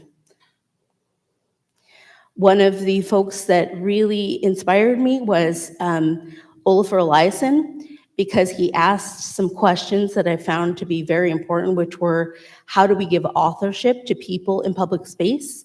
And how do we also help folks to become producers rather than consumers of space? In 2021, we were asked to build the placemaking network in the United States. And for the first year during COVID, we reached out to hundreds of placemakers across the country. And in 2021, we were able to take a road to recovery tour and visit all these projects in 70 cities and met 200 different placemakers throughout the US. Some of the things that I started to see happen over and over again is that there were a series of types of projects that were continuously being seen in these cities.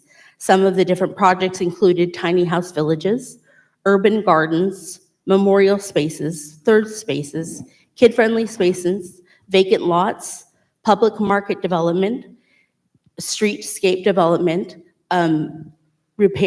street repair, shuttered spaces being reopened, a wellness center, urban parks, cultural centers, and freeway removals. And there's over 60 going on throughout the United States.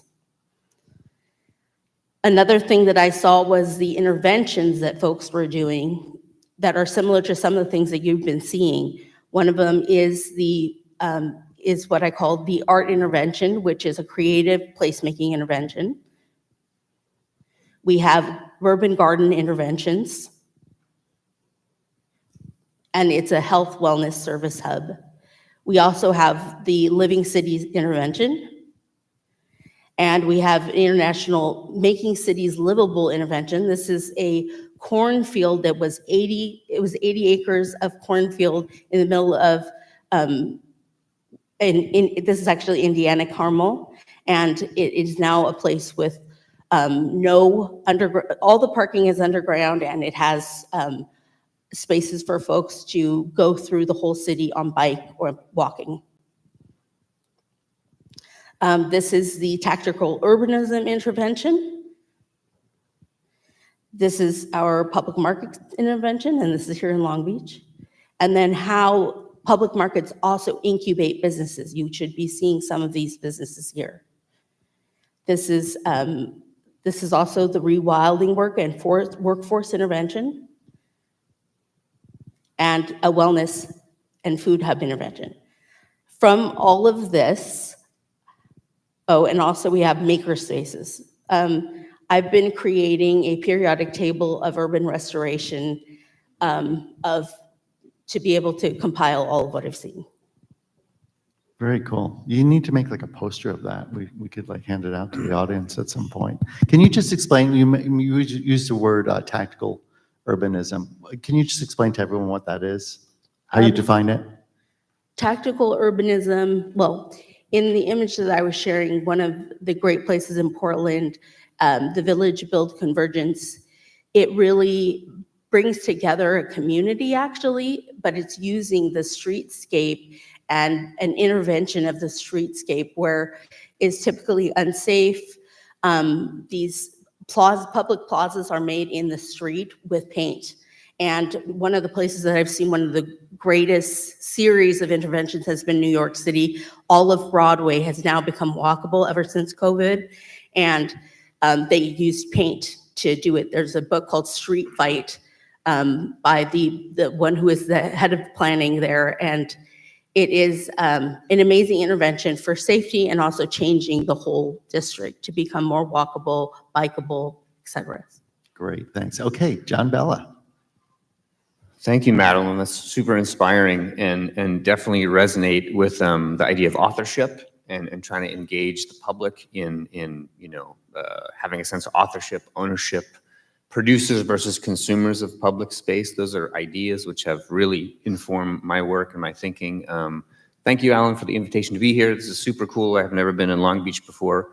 I got a chance to take a bike ride this morning on the Long Beach, and it was just beautiful. What a wonderful place you live in, and so inspired by the work you're doing and by the work you're all doing throughout the city to make this a beautiful spot. Wanted to talk a little bit today, go high level for a second, but it really ties into this idea of the relationship between, city government and our communities in terms of agency, ownership, placemaking, and creation. So I've started to think about this as there's three different kind of high-level systems that shape cities. You have centralized hierarchies, our major city governments. You've got decentralized types of systems and then distributed systems, all working together to shape cities in different ways. Some examples of this to get tangible, the Medellin Metrocable, so, new, beautiful mobility infrastructure that connects to the favelas, these like user-generated settlements outside of many Latin American cities are now connected to the downtown by this totally modern, strategic intervention in terms of mobility infrastructure. So again, formal, informal, that relationship is what I'm really interested in. Another example, Alejandro Aravena's social housing approach, where the city, city funding, they build half of a house. And it's up to the resident, the user, to actually complete that project. So again, like that really creates a sense of ownership, literally, and producer versus consumer of a space. And that's so important in a government investment like social housing, where you're trying to build not just dwellings or space, but you're trying to build community and a sense of that ownership.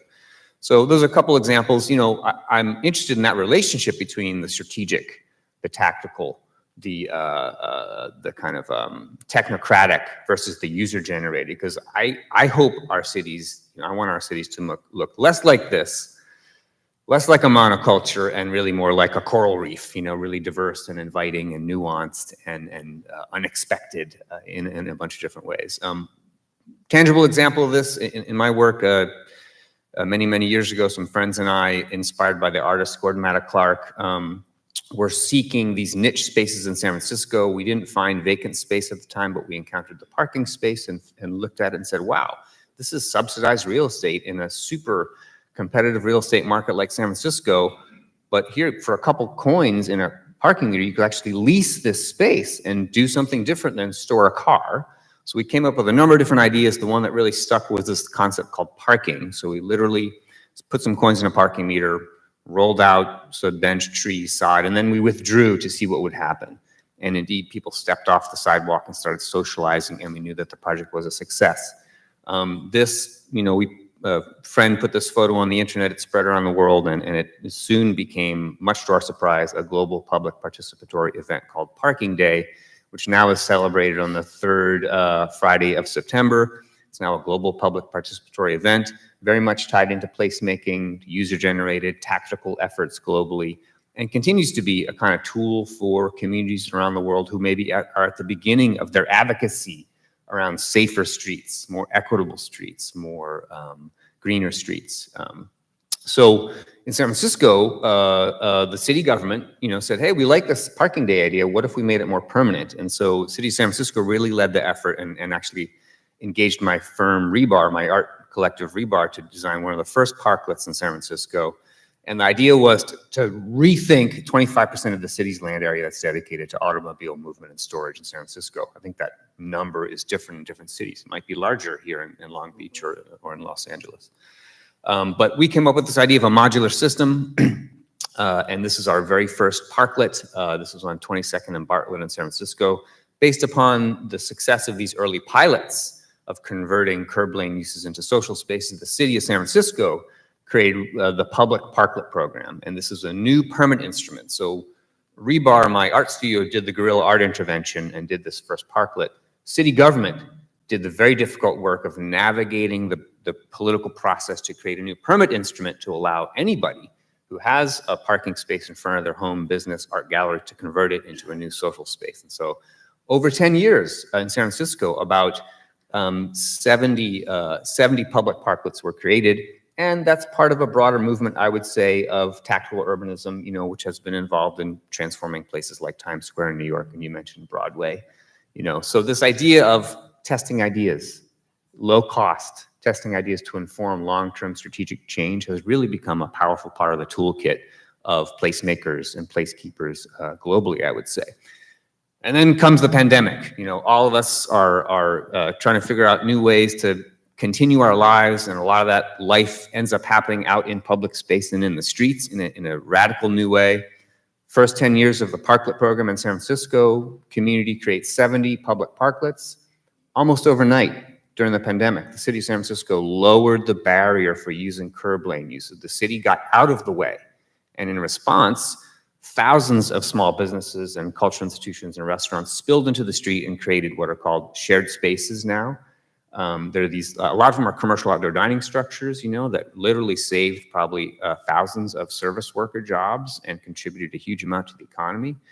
But there's some challenges, you know. A few of the spaces look like this, super cool, creative, commercial outdoor dining structures. You know, we didn't have a pathway in San Francisco prior to this to serve food out in the curb lane. You couldn't, it was only takeout only. There were basically public spaces, and parklets were basically, you couldn't actually do table service. Now with the pandemic, now, of course, you're doing table service in these spaces. Some of them are very well designed. They're really supporting the adjacent restaurants and businesses, but unfortunately, because they were built so quickly, most of the spaces kind of look like this today. They're you know, they were meant to last for 6 months or a year. Now they're kind of outdated. And so I'm working with a San Francisco nonprofit called the SF New Deal, a really great local organization. We're working on what's called a parklet patio kit of parts, a prefabricated, pre-approved design system that can kind of address the need for commercial outdoor dining and attempt to do this idea of supporting San Francisco small businesses to bring their spaces up to code, streamline the permitting, operations, and maintenance. So it's not just about the space, it's also about like a maintenance and care overlay. But really, you know, something I'm particularly passionate about is balancing both commercial and community uses in our streets in the public right of way. So I just wanted to talk a little bit about that today. Fantastic. Back to you, Alan. Yes. Well, that parklet definitely discussion resonates with everyone here in Long Beach, where we're continuing talking about the use of that and had very similar experiences. So much here I want to talk to you guys about and have you talk to each other, but I'm going to start with like a big broad question about design and the economy. I think we can all agree that design is a critical component of creating a successful place. We can all agree with that. Let me ask you this then. Why do you think successful places are still important in a world which is becoming more virtual, more dispersed, and more hybrid? Let's start with you, David. Why is place still important to our economy? Because we have an epidemic of loneliness in this country. You know, we need each other, and great spaces compel people to come and share experiences together. And as a society, we have a dearth of those kinds of places, in fact. So one of the good things that came, I think, out of the COVID disaster was that there was more of an attitude of we need to take back space. We need to take back streets, and we need to take back other spaces for use by people, right? In a much more egalitarian kind of sensibility. So, you know, we're a herd animal. We're always going to want to gather. And, you know, the desire for us to see each other, to interact, to see the body language, it's never going to go away. I hope it never goes away. And, you know, part of the work that I've done, all of us are doing, is trying to create those places that compel people to want to come and share experiences and, you know, feel their humanity, their, you know, the shared sense that we're all in this together. Madeleine? I just wanted to say that a nourishing physical space, there's nothing, it doesn't matter if you're virtual or not. You still go to your coffee shop, you still go to spaces where you can speak to people and connect with people. And I think that it is really important that the infrastructure is there to actually create those nourishing physical spaces. Yeah, I agree with that. I think it's social infrastructure to support community. You know, we're social animals, and we need those spaces. And if they're only, that kind of interaction is only mediated through commerce or through play or through one area, it doesn't fulfill the broad dimensions of who we are as human beings. So I think having those types of spaces is critical for expressing who we are as human beings. Yeah, I would agree. Cities have occurred over thousands of years. They've been places to live, but they've been places of business. And we've had pandemics before, we've had crises before, but we still have cities and they've only grown. So I think there's something in our human nature that demands a strong sense of place. So you talked about creating a strong sense of place. You've all touched a little bit, and John and Madeleine talked a lot about, is a sense of place and design, is it bottom up? Is it top down? Is it both? You kind of touched on it. Needs to maybe, I'm thinking, be a little bit of both, but the right balance. Do you want to get into that a little bit? And I want to hear from a developer on that subject too. Well, just going back to this idea of agency and the idea of inviting participation, I think the best way to do that is through some kind of balance of a strategic frame and then a real powerful and meaningful invitation for public participation. And I don't know the right answer. I think it's different in every community and in every context, actually, how you do that. But it's clear that if you have too much of one or the other, it actually doesn't work that well. So somehow balancing some sort of strategic vision with a powerful invitation for participation, that to me results in the best outcome. The form, the building form I've always loved the most is theaters, because to me it's a metaphor for the kind of work that I really love to do, which is to create a stage and then invite people to come and utilize that space, right? And when you do that, remarkable things happen. And it doesn't have to be a formal stage like the Kodak did. I mean, at the hub at I.D.E.A, we created a stage and we invited the community to display their creativity, and it was wonderful, whether it was a performance or a rehearsal or people just hanging out or somebody coming with their guitar. So I see a lot of the work that I do and working with architects like yourself is trying to imagine, how do you create that stage that is compelling and exciting and fun, and people want to utilize it. They want to tap into their own creativity or get inspired by somebody else's creativity.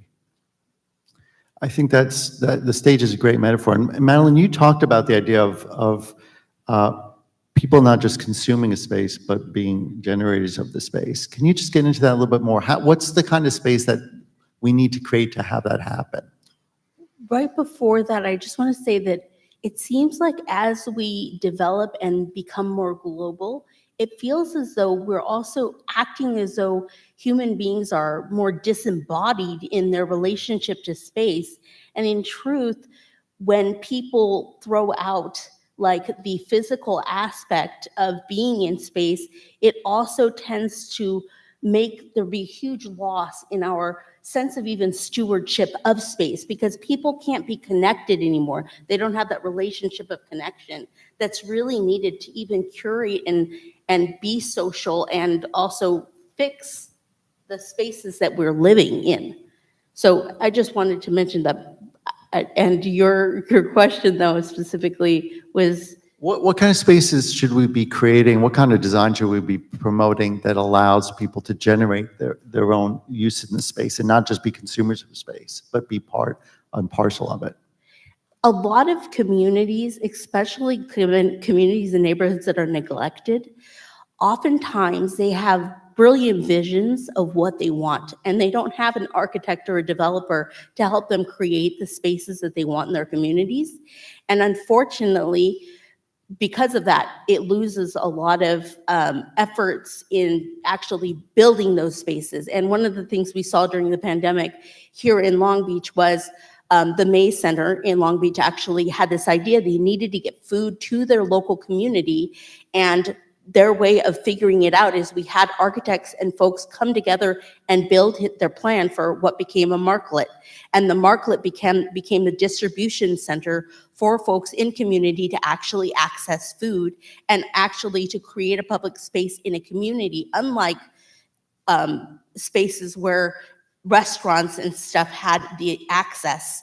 But this is actually a neighborhood that now had that access. And they were able to, from that, turn it into a Cambodian night market and a whole bunch of other things. It was really incredible. But that is a group in community that actually were able to utilize their infrastructure because you gave them the ability through the flex zoning idea to actually create that marklet. Great. John. Just a thought on, so, I think we've made a lot of momentum in terms of streets and reclaiming streets for public use, for public participation. Just, it occurs to me that what types of spaces do we need to work on creating that create that invitation? It's how do we do that in the context of our housing crisis in California? I've been looking around the world for different models about how people think about housing as a right versus a commodity. And, looking at places like Vienna, where 60% of the housing is social housing, where it's super high quality, or the Baugruppen model in Germany, where the German government foresaw a sort of housing crisis 30 years ago and set up a lending institution for communities to get together to build their own housing. And so, with the barriers being lowered for more housing happening in California, we're going to see a lot of new housing built. Yep. And I'm just concerned that how much of that is really going to be create that invitation, be supportive, catalyze social interaction in a way that, if it's not necessarily connected to or driven more by communities' values around the types of spaces that they want to live, the way they want to live together. So I'm curious about, can we complement our other pathways to housing with models like co-housing, models like the Baugruppen, models where community is actually shaping the space that they live in a more tangible way. Well, sadly, I think we're out of time. I still have so much more questions, but maybe we can continue the conversation in one of the breaks, and we can get some audience participation as well at that point. But please thank the panelists for being here and sharing their knowledge.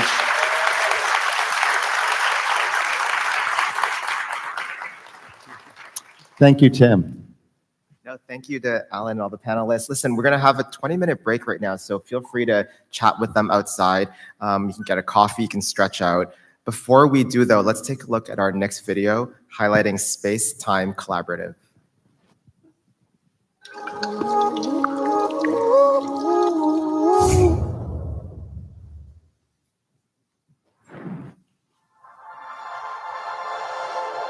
Just as the universe was formed from the Big Bang, the Space-Time Collaborative was formed from the Box of Boom. It was a collaborative art installation that we did for the Music Tastes Good Festival, and it has gone on to see the Maker Faire in San Francisco and all over Southern California for various events. We came together to form a space where we could follow our passions, where we could also cultivate a community behind it and a supportive environment where we could express ourselves through all different ways.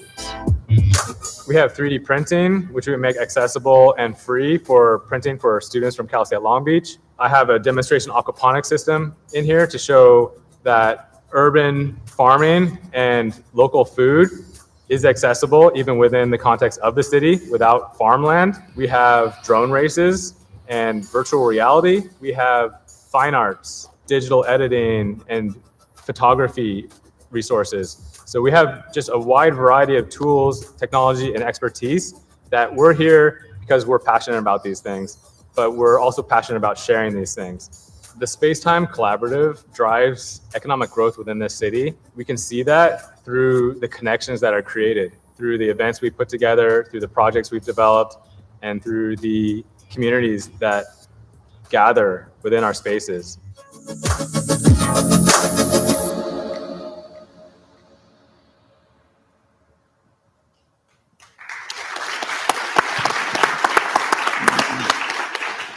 Well, I invite you all to the lobby, grab a coffee, check out some of the placemakers, and we'll see you back here in 20 minutes.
Robert's gonna bore the hell out of you, so let me do some. Put all your stuff away. Check out for the day. There's no time to waste when it's 100 degrees. Burns under my feet. Won't you have a drink with me? We head into town, see what it's about. Barely need a shirt, though the sun has almost set. Make the most of it. I know we will dance and sing. There's a heat wave. There's a heat wave rolling in. There's a heat wave, yeah. There's a party in the streets and the city's on fire.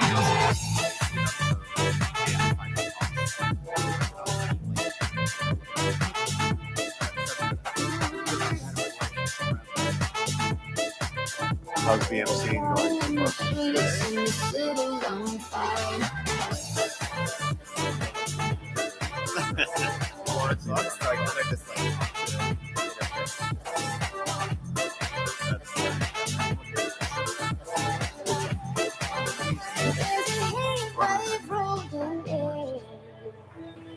There's music in the streets, we're moving to the beat. There's something in the air that makes the city come alive. A breeze that makes you high. We'll be up till late tonight. I'm used to like staring at Love, it's another chance. Pretty people holding hands. Uplifted by the night, the way that it should be.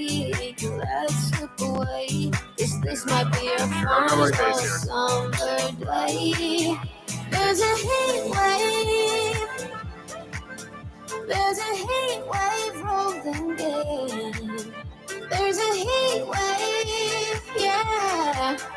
There's a party in the streets and the city's on fire. There's a party in the streets and the city's on fire.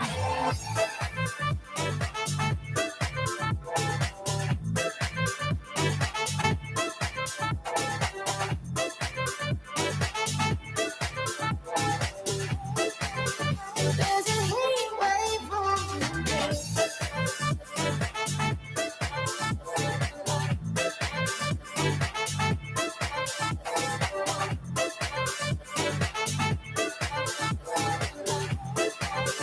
There's a heat wave rolling in.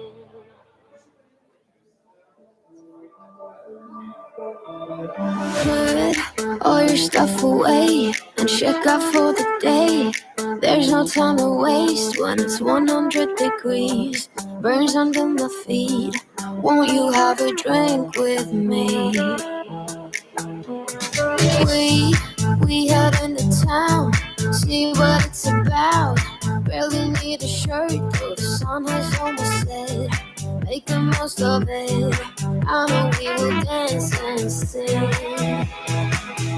There's a heat wave. There's a heat wave rolling in. There's a heat wave, yeah. There's a party in the streets and the city's on fire.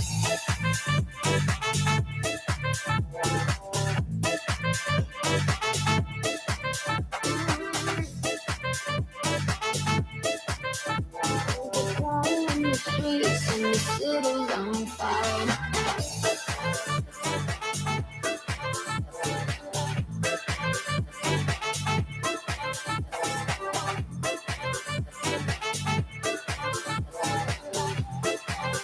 There's a heat wave rolling in. There's music in the streets, we're moving to the beat. There's something in the air that makes the city come alive. A breeze that makes you high. We'll be up till late tonight. Love gets another chance. Pretty people holding hands, uplifted by the night, the way that it should be. Let it slip away. This might be our final summer day. There's a heat wave. There's a heat wave rolling in. There's a heat wave, Yeah.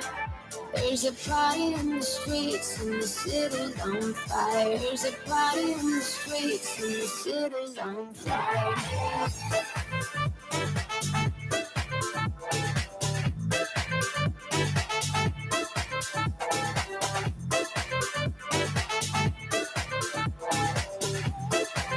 There's a heat wave moving.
activate as soon as I come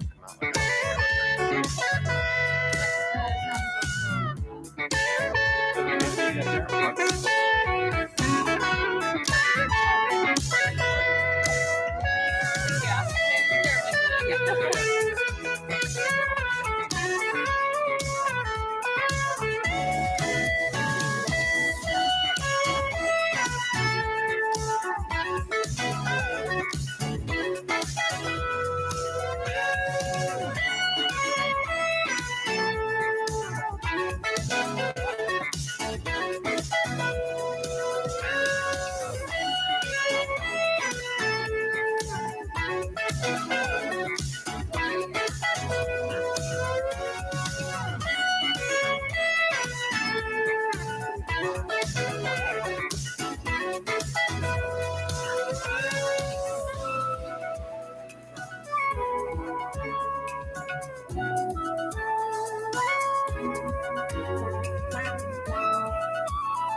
Hi, everyone. If you're outside, we're going to invite you to come join us for the second half of our session today. So if you're outside, please come back into the auditorium.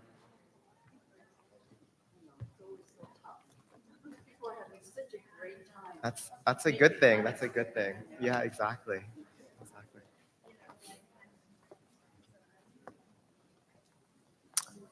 All right, we'll get started as people make their way back in. I hope you got a chance to meet some people outside and forge these connections that we've been talking about all day. I want to do another exercise. Since we are in California, I got to do a really California thing. Who here, by a show of hands, was born in October or is born in October? Okay, a lot of people. Now, happy birthday, first of all. I did a little bit of research, and I got to ask about your sign, because this is so California of us. People born in October can either be Libras or Scorpios, right? So where are the Libras in the audience? Okay, a lot of Libras. Where are the Scorpios in the audience? Okay. Now, from what I've read, Libras are most compatible to do business with fellow air signs.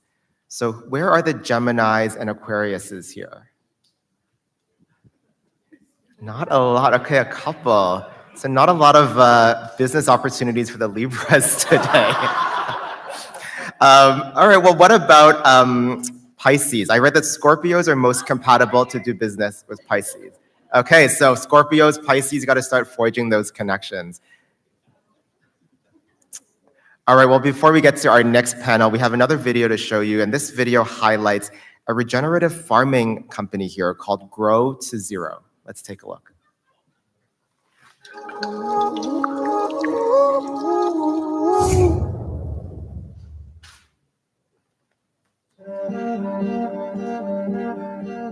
It was an empty lot for 60 years, and now it's growing food for the community. It's pretty awesome. We take our green waste and compost it to make basically biodynamic soil, which we use to grow food to give away to the community. That's the sound of urban agriculture. It's city noise, and one of the things that makes this pretty cool, I think, all of these little plots, is that there are these little oases that people that live in cities don't see. We work with young adults to train them about urban agriculture, the connection to the environment. We educate on the ability to self-sustain through local agriculture, and basically connect people to the very basis of their needs, which is how to grow food. But there's another benefit to all of this too, and that's that it's a community building. I tell people community buildings is as important really as getting people to eat better. One of the opportunities that opened up was the city of Long Beach and their UAIZ program, where we were connected with this property to sort of call our own and start laying a foundation. We are training future urban farmers to develop the ability to create their own businesses, their own pathways, their own jobs through finding a backyard, finding a small empty lot, working with their church to grow food that can feed their neighbors, feed their home, feed their community. The goal is to connect that with the restaurateurs and all of the economy that's here locally. You know, people love to come to Long Beach to eat. It's known for the restaurants. It's known for the atmosphere and the vibe. And so getting these locally grown, seasonal, amazing tasting, healthy foods into that economy is really what we're seeking to do in part, and to give young adults, veterans, people looking to transition to something that they love and have a passion about, the ability to just like sink their fingers into the dirt and know that they can, you know, make a living or provide for themselves doing something that they love.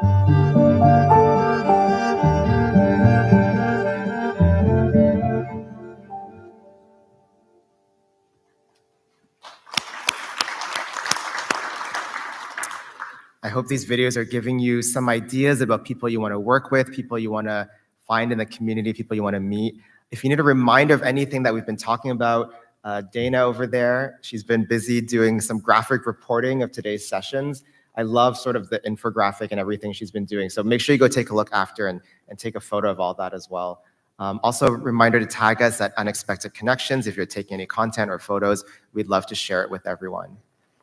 So our conversation today about the creative economy can sometimes be conceptual and aspirational and rooted in idealisms, but we've brought two esteemed economists, i.e. people way smarter than me, to share some actual research with us all today, and they can analyze the impact and power that the creative industries can have on a community. So please help me welcome Seiji Steinmetz and Robert Kleinhans.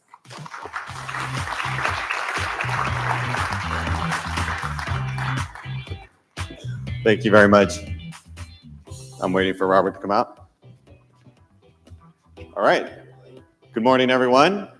I'm Seiji Steinmetz. This is Robert Kleinhans, and we stand before you as the least creative and therefore least interesting people you will meet at this event today. Dude, they're going to hate this. But what we're about to show you, the research we're about to show you is important enough that Julia and Intertrend and LBEP, they commissioned it, and so please bear with us. We think what we're going to show you is going to be worth the wait. But we are going to show you a lot of data. So, and by we, by the way, I should mention the Office of Economic Research at the California State University, Long Beach. This research that you're about to see was put together by Dr. Kleinhans, Megan and Naya. Megan, are you in the room here? All right, can you stand up even though nobody could see you? Megan did all the heavy lifting so that Robert and I could just take credit for it. And then, of course, we have Herman Singh. And again, I am Seiji Steinmetz. Now, Robert's about to show you a lot of data. And so what I wanted to do, at least keep you awake for the first part, is give you some framing, some context about economic growth. We all know about Mayor Richardson's Grow Long Beach initiative, right? So I want to frame what we're about to show you in the context of growing our local economy. And to do that, I want to do a quick lesson. Can I use that word? Let's do a quick lesson on the distinction between local industries and traded industries. Okay, local industries, for example, are like grocery stores. Grocery stores are businesses that are in the local economy, serving the local community, serving local customers. Customers exchange money with the grocery store, and the money stays within the economy. Now, do you think we can grow our local economy by circulating money within the local economy? No, we do have one person who says we can, and there is some truth to that, and it has to do with spillover effects and leakages and an impact model that we could talk about, but if that's where you're going, I'd love to talk to you after this, right? But in general, right, and don't get me wrong, the local industries are extremely important. That's what builds our community, serves our community locally. But to grow the local economy, you need to inject new money into the local economy. So a kind of generic example would be aircraft parts. Aircraft parts would be in what we would call the traded industry, a traded industry, because we trade aircraft parts with the rest of the world. We make it here, sell it outside of our local economy, that brings money in, and then creates jobs and income. And where do people spend that income? In the local economy, thank you. It's cheating if you're the CEO of the Long Beach Economic Partnership to answer that, right? But that's exactly right. So the point is that the traded industries serve to inject money into the local economy by selling to the rest of the world and thereby growing the local economy. But now let's consider, for example, advertising and design, right? Intertrend, or let's add architecture in there, like Studio 111. Alan Pullman, you out here? Oh, you already saw him. All right. All right, okay. Well, I'm giving you a plug, and you got to stand up for that. Right, these are clear examples of parts of the traded economies that are bringing in jobs and income, right? But these are part of the creative sector.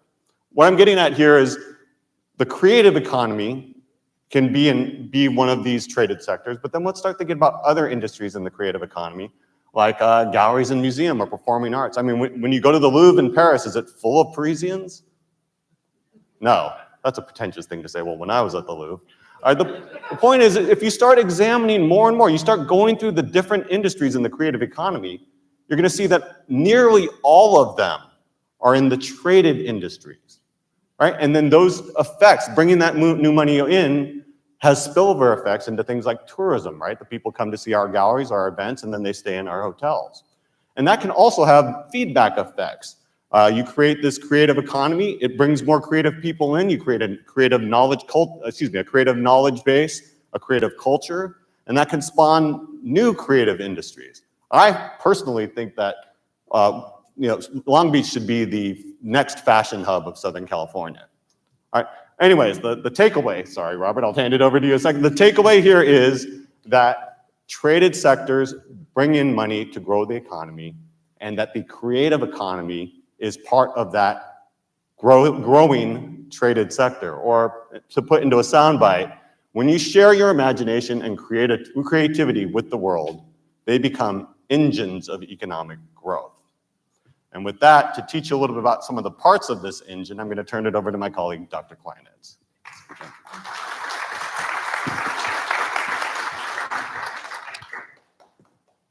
Well, that was the entertainment portion of the program. Thanks, Seiji.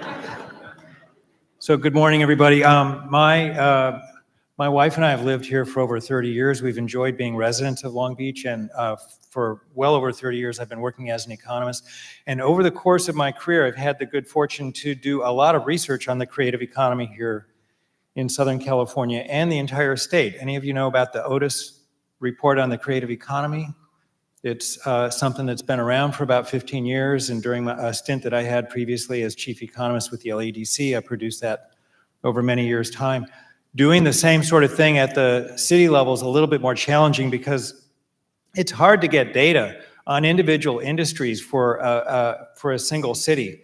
But fortunately, we at Cal State Long Beach have a working relationship with the city and the EDD to be able to get information that allows us to do the type of drill downs that we're going to be looking at now. So much of what you've heard today has to do with what I think of as that sort of traditional view of the creative economy, which includes arts and culture, things like museums and so on. But you've also heard a great deal about that other part of the creative economy, areas of the economy where that are involving some type of application of design and creativity to something that results in some end product that is commercially offered up or sold. So we need to talk about both of those and their presence in the local economy here in Long Beach, because, you know, the whole theme of today's event is catalyzing the creative economy. The creative economy itself can serve as a catalyst to other parts of the local economy, as we'll see. Now, over on the left-hand side, those are the parts of the creative economy that you typically think of. But over on the right-hand side, you can see, as Seiji mentioned, architecture, interior design, marketing and communications, all sorts of things that are on the commercial side also happen to be a part of the creative economy. We're going to take a look at what makes this creative economy tick, how it merges with the rest of the economy, and we're going to do so by looking at the people, the positions, the places, that is to say, you know, the jobs that are out there, the occupations that are out there, the industries, how much money people make, how many self-employed persons there are. Now, we're very limited on time. I could easily talk with you maybe through lunch and actually have enough slides to do that, but I'm not going to do that, Julia. So let's talk about the creative industries for starters. We take, let's back up for a second. There are about 1,000 industries in the US economy that are identified. There are somewhere in the neighborhood of about 180 industries that are considered to be creative industries. We don't have time to get into the reasons why, but just think about, wherever you've got some sort of creative or design involved element of those, then you're thinking about something that's a creative industry. So we've grouped the 80-odd industries that are part of the creative industry, 180-odd industries that are part of the creative sector into these 5 categories. And here in Long Beach, about 60 to 70 of them are represented in our local economy. So we're going to ask questions like, how big is the creative economy relative to the Long Beach economy? Where are the largest numbers of jobs? Where are the highest paying jobs? Things like that.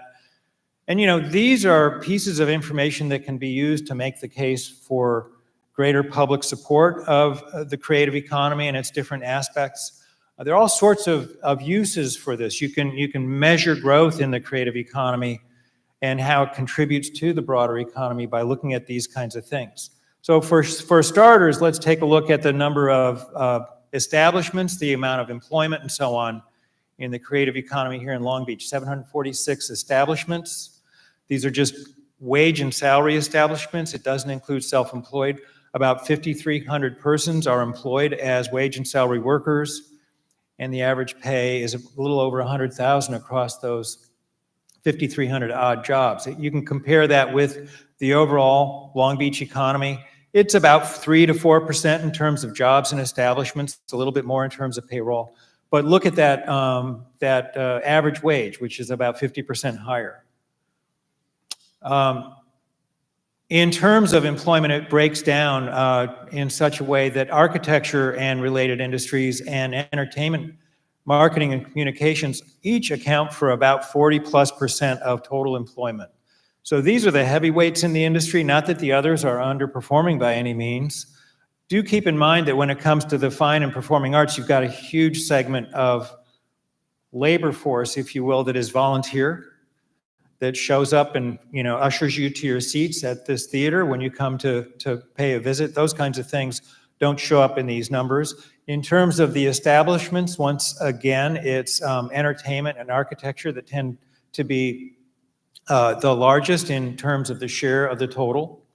And if it seems like I'm racing through this, you better believe there's a lot more stuff to come. And I'm looking at my timer with 19 minutes and 10 seconds. So just bear with me. Payroll. So we've got about $550 million worth of payroll coming from these 66 odd industries in these 5 creative sectors. And you can see how that breaks down too, with architecture accounting for a little bit over a half. Now, I just want to point out to you, we'll be, Intertrend will get all of this information, as will the Long Beach Economic Partnership. And over time, we'll be able to share it with you and others as time goes past. So if it seems like I'm racing through this, it's partly because I have a lot of information that I want to share. And I'm only going to be able to touch on the highlights today. So here you're looking at entertainment, marketing, and related industries. And among them, digital media is the largest. Years ago, we would not have even thought about digital media being a part of this category. But today, it's a dominant share of the category. And look at the growth rate on the far right. Over the last 5 years, 68%. This is just in terms of employment. A big contributor to growth in the overall creative economy. Fine and performing arts is where you traditionally think of arts and culture. Job counts in the neighborhood of 600. But look at the growth on the far right-hand side. Over the past 5 years, we've seen it up 43%. Architecture, design, and related services account for about 2,300 jobs in total. So here I just want to point out, we're talking about the creative economy, but it doesn't exist in a vacuum. It also has close ties with the general economy. And so if you think back 5 years ago, we were in a period of low interest rates and an economy that was doing rather well. The pandemic had not yet hit. This is 2017. So there was a lot of activity in construction, engineering, as well as architecture. A lot of building development taking place both on the residential and the non-residential side. You shift forward to 2022, which is the data for the most recent year, and interest rates are higher. We've got cooler climate, if you will, in the construction industry and so on. So accordingly, you see that showing up in a 13% decline in jobs compared to our benchmark. As for fashion, anybody who's been tracking fashion and the apparel industry here in Southern California for any length of time knows that job counts have been falling fairly steadily over the last 20 years or so. And it's no different here in Long Beach compared to all of LA County and really the fashion sector throughout the United States. This part of the world is still one of the dominant fashion hubs in the United States, along with New York City. But there have been structural changes over time that have led to the decline that you see, that 83% decline in jobs in the fashion sector here in Long Beach over the last 5 years. That's just a part of a long-term structural change where, so much of this industry outside of design is occurring outside of the United States. So we took a quick tour of the 5 sectors. One that I didn't mention, let me see if I can use the back button, is creative goods and products. We've got a concentration of this here in Long Beach. It includes things like toy manufacturing. Anybody ever hear of Barbie? Mattel? And any number of other industries that are a part of this. Furniture making is another part of this creative goods and product sector. You see that we don't have a lot of detail on these, and that's because the data that we're using, as I said, is confidential data that has to be rolled up to a certain level of aggregation to prevent disclosure of the actual firms that are in these businesses. So we can't really go beyond what you see here, but just know that there is a vital presence of these sectors as well. Many people in the creative sector are self-employed. They're 1099 workers, they're gig workers, and perhaps they're even doing work on the side, even as they're working as a wage and salary employee in another concern. So we wanted to document the presence of self-employed among the creative working group. And so this is information for 2021. Everything else we've been talking about up to this point has been for 2022. But I want to compare apples to apples. We have 2021 data for self-employed. So go down, you can see the job counts of payroll workers and then the number of self-employed, third column sort of in the middle. And you'll notice that there are significant numbers of creative workers in each one of these categories, each one of these creative sectors, with the exception of fashion. And altogether, they amount to about 4,000 workers. So, we started off with about 5,300 workers in wage and salary capacity. Then you add another 4,300 workers that are self-employed persons. Now you're talking about a significant share of the overall economy that is a part that is included in these 5 creative sectors. And in terms of the self-employed, they account for about 15% of the total. Okay, so we've looked at each of these sectors. We've done a little bit of a deep dive to see what they are made of. It's a good idea to take a step back and ask ourselves, well, how has this sector fared over the last several years? How has it fared in relation to the broader economy? So that's what you're looking at here. You're looking at a bar chart that shows employment over the last few years for the creative economy, showing a slight upward trend with a couple of hiccups. You're also looking at a black line that represents the number of wage and salary jobs in the city of Long Beach over these past several years as well. Both have generally shown an upward climb with some exceptions, but there in the bottom right-hand side, you can see how the two have fared over the last year and over the last 5 years. So over the last 5 years, the creative economy has seen an uptick of 4.3% in terms of employment, as the overall economy has seen job gains of about 11 to 12%. So how much money do people make in these industries? So that's the next question. And so here you've got the 5 industries that we've been talking about. You look at the average wage shown in what I think is red. I am colorblind to a certain extent. So that leftmost bar is the average wage for workers in the city of Long Beach. Next to that is all of LA and Orange County, the LA MSA. Then you've got the state of California, and then you've got the US. And so the 2 bars that are $100,000 or higher are in entertainment and in architecture and related.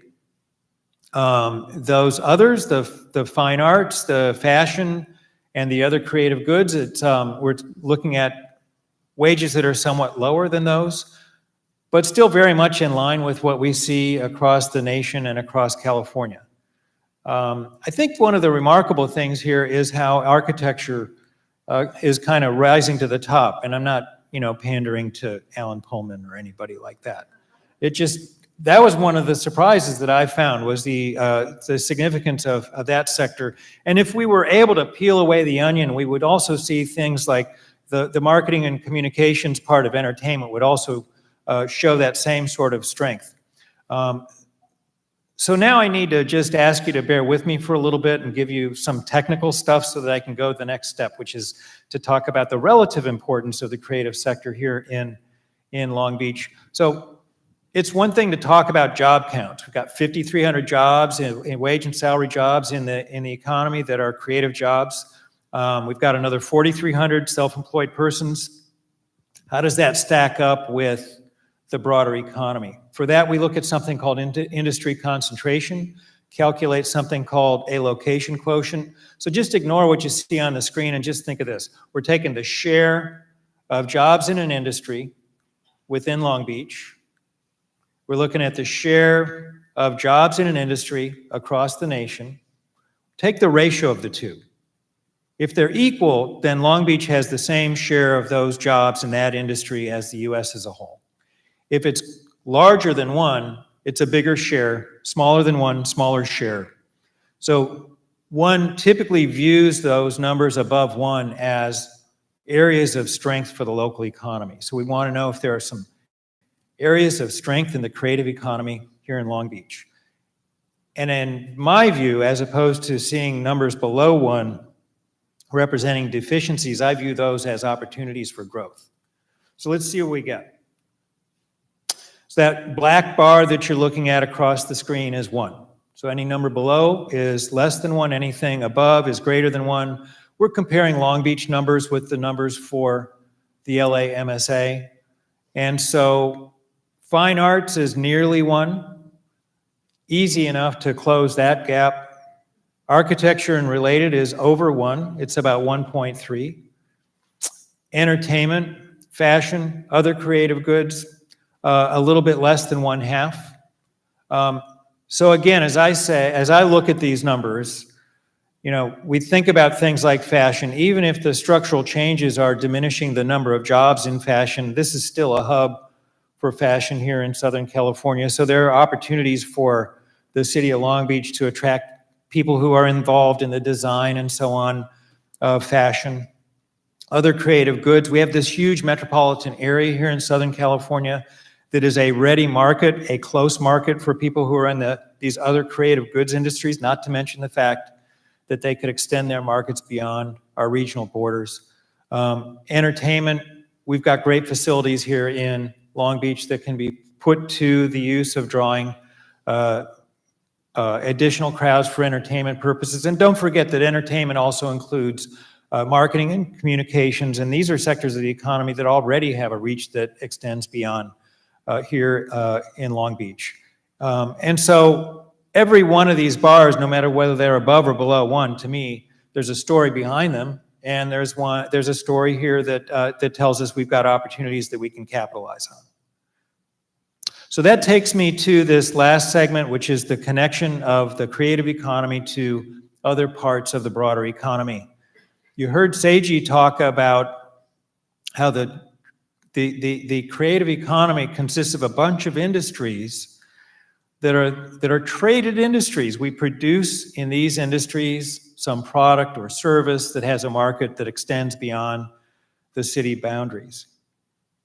in almost every case, the market extends beyond the regional boundaries as well. Those additional markets that are served, as Seiji pointed out, generate income that enters the local economy and sustains and adds growth to these local population serving industries. It's a little hard for me to read it down there, so I'm gonna have to take a look up here. But restaurants and bars, you know, there's a great question about whether or not the food industry belongs in the culinary art, or well, it is a part of the culinary arts, but whether it belongs in the creative economy or not. The current taxonomy doesn't include that, but we just had dinner last night at the Heritage Farm. Talk about artwork. Every dish that was brought out was a work of art, not to mention something that was truly delicious. So you've got all these allied industries that are in some way connected to these creative industries. And here are just a few examples. The entertainment, arts, and culture sector, which has about 2,900 jobs, is very much tied to the broader tourism and hospitality industry, which has about 30,000 jobs just here in Long Beach. So there are synergies between these creative segments of the economy and the broader economy that you see here. Architecture and related. So it's easy to see the connection between architecture, construction, engineering, real estate development. You heard so much about that today. And so there you're talking about another 10,000 jobs just in the Long Beach economy that are a part of those sectors. And marketing and advertising, 400 jobs if you saw the number on the slide earlier. Well, you've got clients everywhere, right? People in marketing and advertising have clients and meet their clients' needs in business, in government, in nonprofit sectors. So their ties are quite extensive and just exemplify how broad the creative economy's reach can be into these other sectors of the economy. And here we're talking about 167,000 jobs just in Long Beach, but if you've got clients that are outside, that are in Texas, that are in London, then you're talking about an even bigger reach. And those recirculatory effects on the local economy are that much greater. So all in all, you know, I think we've documented the importance of the creative economy, the industries that make up the creative economy, the kind of contribution they make. We asked some questions at the beginning of our session. What are the largest sectors in the creative economy? Well, in terms of employment, the amount of payroll, the number of establishments, it's entertainment and related and architecture and related. In terms of the highest paying sector, we're talking about agriculture, right. There is some agriculture we found in Long Beach today with some of those videos, but it's architecture. And then in terms of the presence of creative workers in Long Beach, when you add up the self-employed and you add the number of people who are wage and salary workers, it's about 11% of all the workers here in Long Beach. In terms of self-employed, about 4,000 or 15%. So these kinds of data can help us to understand the contribution that the different parts of the creative economy make to the broader economy. And, you know, back when I was the chief economist for the LADC, we would take the Otis report up to Sacramento and talk to the state assembly and to the senators and engender in them further public support for the arts. These are the kinds of things that you can do with the numbers that we have to present to you today. And so I just want to wrap up by reminding us that, you know, the creative sector is has a very important role in the local economy. It has a presence that extends beyond the creative economy itself. And while I've been talking about the numbers of jobs and I've been talking about the amount of payroll and how much money people make, you know, that's still just part of the story. The broader story is so much of what you've heard today, the non-pecuniary aspects of the creative economy. And I just want to back up, and as I wrap up, I just want to point out that, you know, typically my job is to talk about the numbers, and I'm always striving to put a face on the numbers so that I can tell the story. Well, the face on the numbers of the day of the slides that I've shown you today has shown up time and time again this morning in this couch, listening to all these other individuals talk about their experiences in the various creative sectors of the local economy and elsewhere. So you take their stories, you match them up with our numbers, and I think you've got a complete picture of the Long Beach creative economy. So thank you.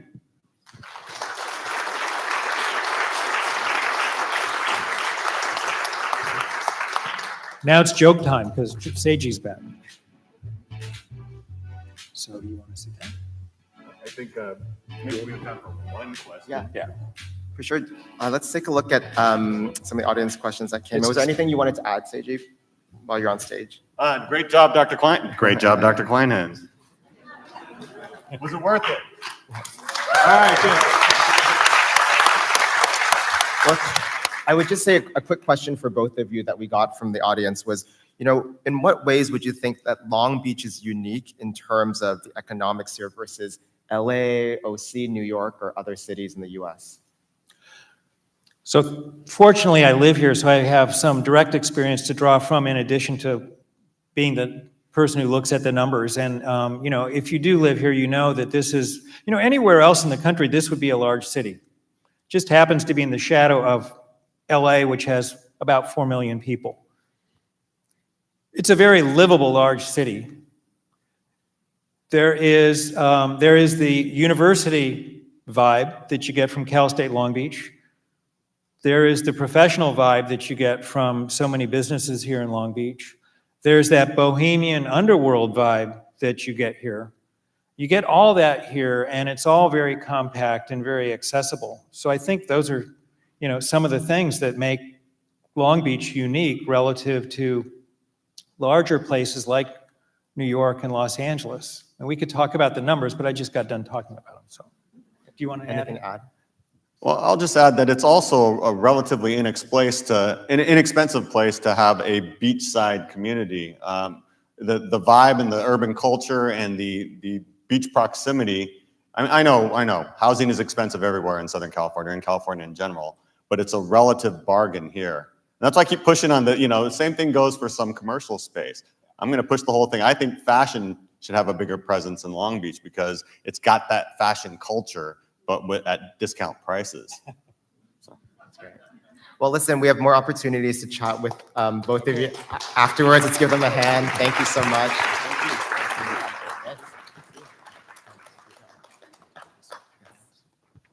I can't help but think that if my Asian parents were here, they'd rather me be doing that than this. But listen, we all find our way to the same stage, right? So.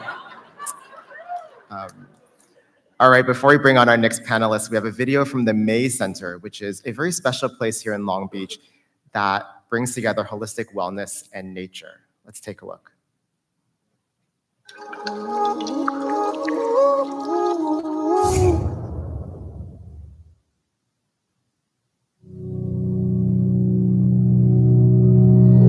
The May Center is dedicated to fostering a self-healing ecosystem for individuals and the planet through meditation, agriculture, yoga, and education. We believe the root cause of many global issues is trauma, and our mission is to use these elements to counteract the effect of trauma. Today, we're sitting at an 8-acre urban farm using nature as a form of therapy, at the same time building the local economy. Our work is part of the creative economy, and it helps drive the economic growth of the city of Long Beach by redefining what is health and showing the city how to integrate health with economics.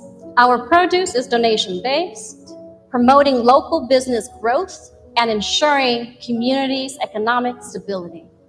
My hopes for the long-term goal is for the world to see this vision, this value globally.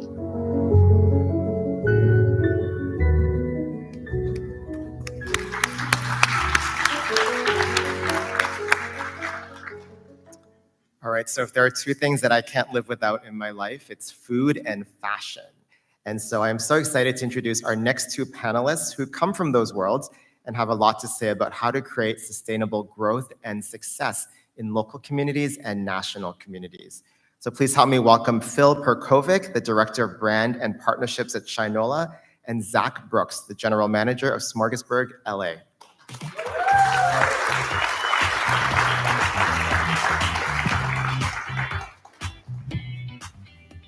All right, welcome to the stage, guys. We had a chance to hang out yesterday and we connected a couple of weeks ago, but I'm super excited to get started. Let's maybe start with you, Phil, and tell us a little bit about what you do at Shinola.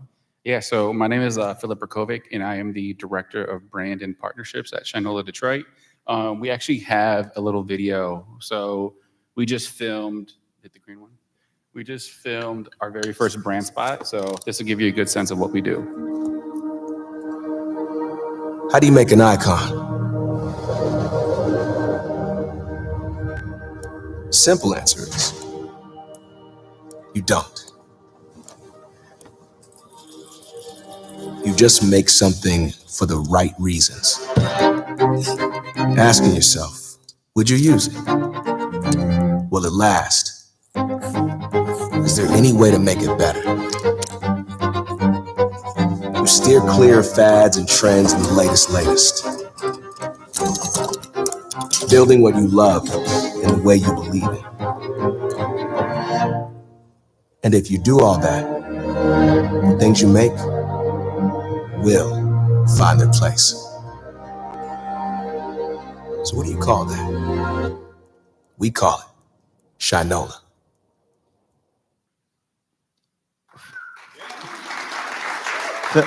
Phil, are you wearing a Shinola watch today? I am. Oh, what a coincidence. Look at that. Yeah, so for those of you that don't know, at Shinola Detroit, we make products and experiences embodied with an unmistakable American aesthetic, design, craft quality. We started off as a watch manufacturer, but now we have a leather department, we do jewelry, we even have a hotel. So we built the first Shinola hotel in downtown Detroit about 5 years ago. And my role with the brand is to help the brand grow. So I do that through content, through storytelling, through marketing efforts, through partnerships and collaborations. That's great. And Zach, tell us a little bit about what you do in your role at Smorgasburg. I don't have a video. Can you make me a video like that? We can make I you need one. a video like that. I'm sure people here will make you a video. They said, do you guys have videos? And we were both like, no, we don't have anything. And I was like, if he doesn't have anything, I won't prepare anything. And then like an hour ago, he's like, actually, I got this great video. And I'm like, what? That's not right. That's not right. So yeah, I'm Zach Brooks. I am the general manager of Smorgasburg in Los Angeles. Smorgasburg started, it grew out of the Brooklyn Flea, which started 15 years ago in Fort Greene, Brooklyn. It was founded by Eric Demby and Jonathan Butler, who are my bosses. It was a sort of flea market 2.0 at a time when there wasn't a million. It was one of the first sort of new school flea markets that opened, and it had a little bit of food, and the food became so popular that they spun it off into its own event called Smorgasburg, which at the time was a smorgasbord in Williamsburg, Brooklyn, and that's where the name comes from. We run multiple Smorgasburgs and multiple Brooklyn Fleas in the New York, New Jersey area. In Los Angeles, we're open on Sundays in downtown LA. We're actually 75% Smorgasburg, 25% Brooklyn Flea, but we're 100% Los Angeles. When they had the opportunity to open a Smorgasburg here in LA, they hired me 8 years ago, initially to curate all the food, and then they brought me on to sort of run our operations. And I've lived here in LA, or I've lived in LA for 15 years. And yeah, now we run, we also have other Smorgasburgs now in Toronto, Miami. We do pop-up events in Brazil Maybe and Detroit. Japan as well. What? Maybe Detroit. I mean, that's what an unexpected connection. I like it. I like it. Wait, Zach, what's like the best thing you've eaten all year? You must have really great food recos. Like, what's something you tried this year that was amazing, that blew your mind? I don't know. That wasn't on the question list you gave me. You're putting me on the spot. I I don't know, it's so hard. I'm actually really bad at when people ask me for restaurant recommendations and stuff. I'm terrible. It's really sad. I'm like, you need to tell me, like, you can't just say what's the best. You have to be like neighborhood, kind of food. Like, you want lunch, you want dinner, how much money you want to spend. I mean, I need more data in order to No, give you we an answer. welcome Long Beach recommendations too, because neither of us are from Long Beach. So afterwards, if you have good food recommendations, please come See, find that us. I can do. If you had said that, what's your favorite place in Long Beach? Well, this is actually, I still can't. This do you is want your crowd. What Cambodian is- food? Do you want? This You is know, your, I mean, this is your it's crowd. hard. It's hard. What is your favorite food in Long Beach? I mean, I will say the one place that every time I'm in Long Beach, I cannot go to is Gusto Bakery, which is this incredible, I have begged them to come and do Smorgasburg on multiple occasions. They're amazing. If you haven't checked them out, I highly recommend it. Now, Phil, Shinola really got its roots in Detroit, and you actually took over an old GM building for your headquarters, for one of your buildings. Tell us a little bit about that local community and how it's grown since then. Yeah, so our headquarters is in the Argonite building, which is designed by Albert Kahn, who was a famous architect. And it was an old design center for General Motors for many, many, many years. And after GM downsized, we had an opportunity to get into the building, and we occupied like, I think 90,000 square feet in the building. So the fun fact about the building is the Corvette was designed there. So there's just a ton of kind of creative history seeping through the walls and the halls. And yeah, so we have our actual watch factories upstairs, headquarters is downstairs. And when we took it over, we were the first American watch manufacturer in the United States in the last 60 years. And to date, we've built 1.2 million watches in Detroit, and that's something that we're very proud of. And tell us about how you've expanded your presence now to being more than just a Detroit brand. Yeah, so a lot of what I've been working on this year is kind of bringing more awareness to the brand and doing that through kind of our content initiatives and our partnerships. So when it comes to kind of storytelling, you know, we look at it two ways, right? There's brand storytelling and product storytelling. So on the brand side, for me, it's how do I figure out ways I can authentically connect the brand to culture. So one of my biggest inspirations is Virgil Abloh, and he had this 3% rule, which he stated that to make something uniquely new, you would have to only change something by 3%, right? So that's kind of like the basis of how I approach marketing, because you need familiarity to kind of strike to the masses. So I watch a lot of Hot Ones, right? And for those of you that don't know, it's a show where celebrities eat the spicy chicken wings and they get asked a lot of questions, and it's something I just genuinely engage with. So I'm like, all right, what is Shinola's version of that, right? And you know, we threw around a lot of ideas, and we ended up coming up with this show called The Movement, where we bring celebrities into the factory and we have them build a watch while we interview them. So that's on the brand side, right? It's kind of finding threads throughout culture and associating the brand through culture that way, but also giving people a sneak peek behind what we do, and having someone else assemble this watch. And it's a very difficult thing, right? It's very nuanced, the screws, everything is so tiny. So that's how we do it that way. And on the product side, we have this series called the Great American Series, where we kind of champion and highlight people through products. So we've been able in the past to highlight Muhammad Ali, Georgia O'Keeffe, Jackie Robinson, Smokey Robinson. And what we do is we create with their estates, we create a limited edition product that we often sell at a higher price point, but proceeds from that product end up going back to those respective estates. So through brand and product, we're always finding ways to kind of tell stories about the city, but also just about things happening kind of in culture. So. Now, Zach, for you, you know, Shinola's got its start by leaning into being a Detroit brand, but Smorgasburg is kind of a national brand based on local community. Can you explain a little bit about that? Yeah, I mean, that was the big thing when the guys who started Smorgasburg, you know, got the opportunity to bring it to LA. One of the first things that I, you know, was pretty clear from the beginning was that I didn't think that even though we're a known brand and there are so many people who live in Southern California who are familiar with the brand, I really felt like we couldn't just drop a New York market into the middle of Los Angeles and be like, you're welcome. Like no one wants that. No one, like even though it is Smorgasburg and people know it, it was taking the model that they, did in New York and making an LA version of that. And so from the very beginning, we were focused on finding, they hired me because I lived here and was a food writer and sort of knew the community, similar to what, Han said earlier about, having where she goes to the city and, needs to live there. Like I, had lived here for, 10 years. And then we set out to find the best restaurants, like the best people, the best chefs, the people who are doing the cool things that were sort of bubbling up from the community and sort of building a market around that. Tell me about the spaces that you activated in these communities. So where are you guys located in Williamsburg? Where are you located in LA? And how did you decide on these spaces? Yeah, so Smorgasburg is typically it's almost always a partnership, and usually that partnership is either with a developer or like a city or a parks department or something related to government.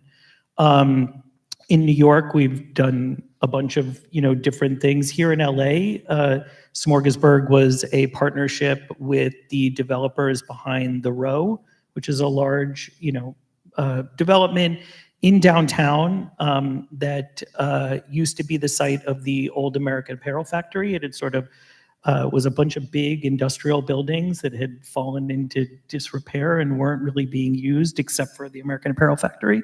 So they took it over, they turned it into mixed use, like retail office space. They built a gigantic parking lot. And then they wanted, they set out to like lease the spaces. And we were the first sort of tenant that they brought in because they had a 100-year-old wholesale produce market that was part of the property that still operates Monday through Saturday, but it's empty on Sunday. And so they have this huge parking lot that goes unused on Sundays. And they felt like bringing us in could help bring people to this place on Sundays, on the weekends, where people normally didn't come, as they set out to sort of build this place, And where are you looking at next? Can you tease any other locations? Or maybe what you look for in a future location? Yeah, I mean, we're always looking, but it does, our business model, we really pride ourselves on being an incubator for new businesses. Like that is, our business model is based around that. I mean, we are a for-profit company, but we're nothing without the small businesses that make up a Smorgasburg. And making Smorgasburg work for them financially is a huge part of what we do. And that is not easy. Like, real estate is expensive. Like the food business is hard. It is hard to make money. And most people look at Smorgasburg, they think of it as a food event or a farmer's market, and I actually look at it as has more similarities to a restaurant than it does to a food event, like an event that happens once a year, or, we're open every single Sunday. There's a consistency, and the vendors, we try to create a system where they can actually make money on a weekly basis, not give out food for free or do it just for marketing, because that only works for a short amount of time. And so for us, we're always looking for locations, but it really does depend on finding that perfect partner, that perfect location, so that we don't have to put too much of a burden on the vendors. So we're open on Sundays in LA, but we have always been looking for a Saturday location in Southern California, ideally someplace that's close enough to LA that we maintain that community and everything we've built and give our vendors a second place, but far enough away that we can tap into other communities that, so, I mean, this has been a place that I've spent a ton of time in. I mean, I love Long Beach, San Pedro area, Orange County has always been a place that, but it is hard. And Phil, I guess same question to you. Tell us where Shinola has retail locations and how you decide on where to open a new store. Yeah, so we have 21 stores right now, soon to be 22 in the next month. And a lot of it really just comes down to just how we can, find communities where, we can have an impact. So in Detroit, when we opened up our first store, we actually restored the first Willis Jeep factory. So for us, it was part like, hey, we know we needed a flagship store in Detroit. We found this property, which was the old factory that Jeep was making the Willys Jeep at. And then what we did is we partnered with Jack White, who is another iconic, famous Detroiter, and he owns Third Man Records. So we did a partnership with him where he has Third Man Records, this flagship right next to Shinola's flagship. So we did this outside of the city. So this is in Midtown, which is about like a mile and a half outside of downtown. And the idea here was how can we use these two iconic brands to kind of like build a hub around Midtown. And since both those stores opened, we've noticed, more businesses come to Midtown and kind of, just starting to develop that area of Detroit. But for us, when we think about retail, our retail experience is really, really incredible, right? It's different, when you go to the store and you can like touch the leather bag and touch the watch and see it. So for us, retail is very, very important. And a lot of it just comes down to like where we can find kind of good deals and have an impact. We talked earlier a little bit about storytelling and about partnerships and working with different creatives. What's a partnership or project you've worked on, Phil, that has been the most meaningful to you? Yeah, so one of the first projects I did this year was with a local Detroit brand called Dos Jefes, and I'm actually they made these jeans for me, and they're an upcycle brand, so they take old and they make new things. So I was able to give them like 5 pair of jeans, and they turned them into these jeans. But that's kind of what they do. So I met the PJ, the founder, at this like vendor market like on a weekend, and it was like a 2-story venue, and he was upstairs. He was the only vendor upstairs, and he had one little rack of clothes. And I walked upstairs, and I was looking at these clothes, and I was like, "These are the craziest pieces I've ever seen in my life." And I was like, "We need to figure out a way to work together."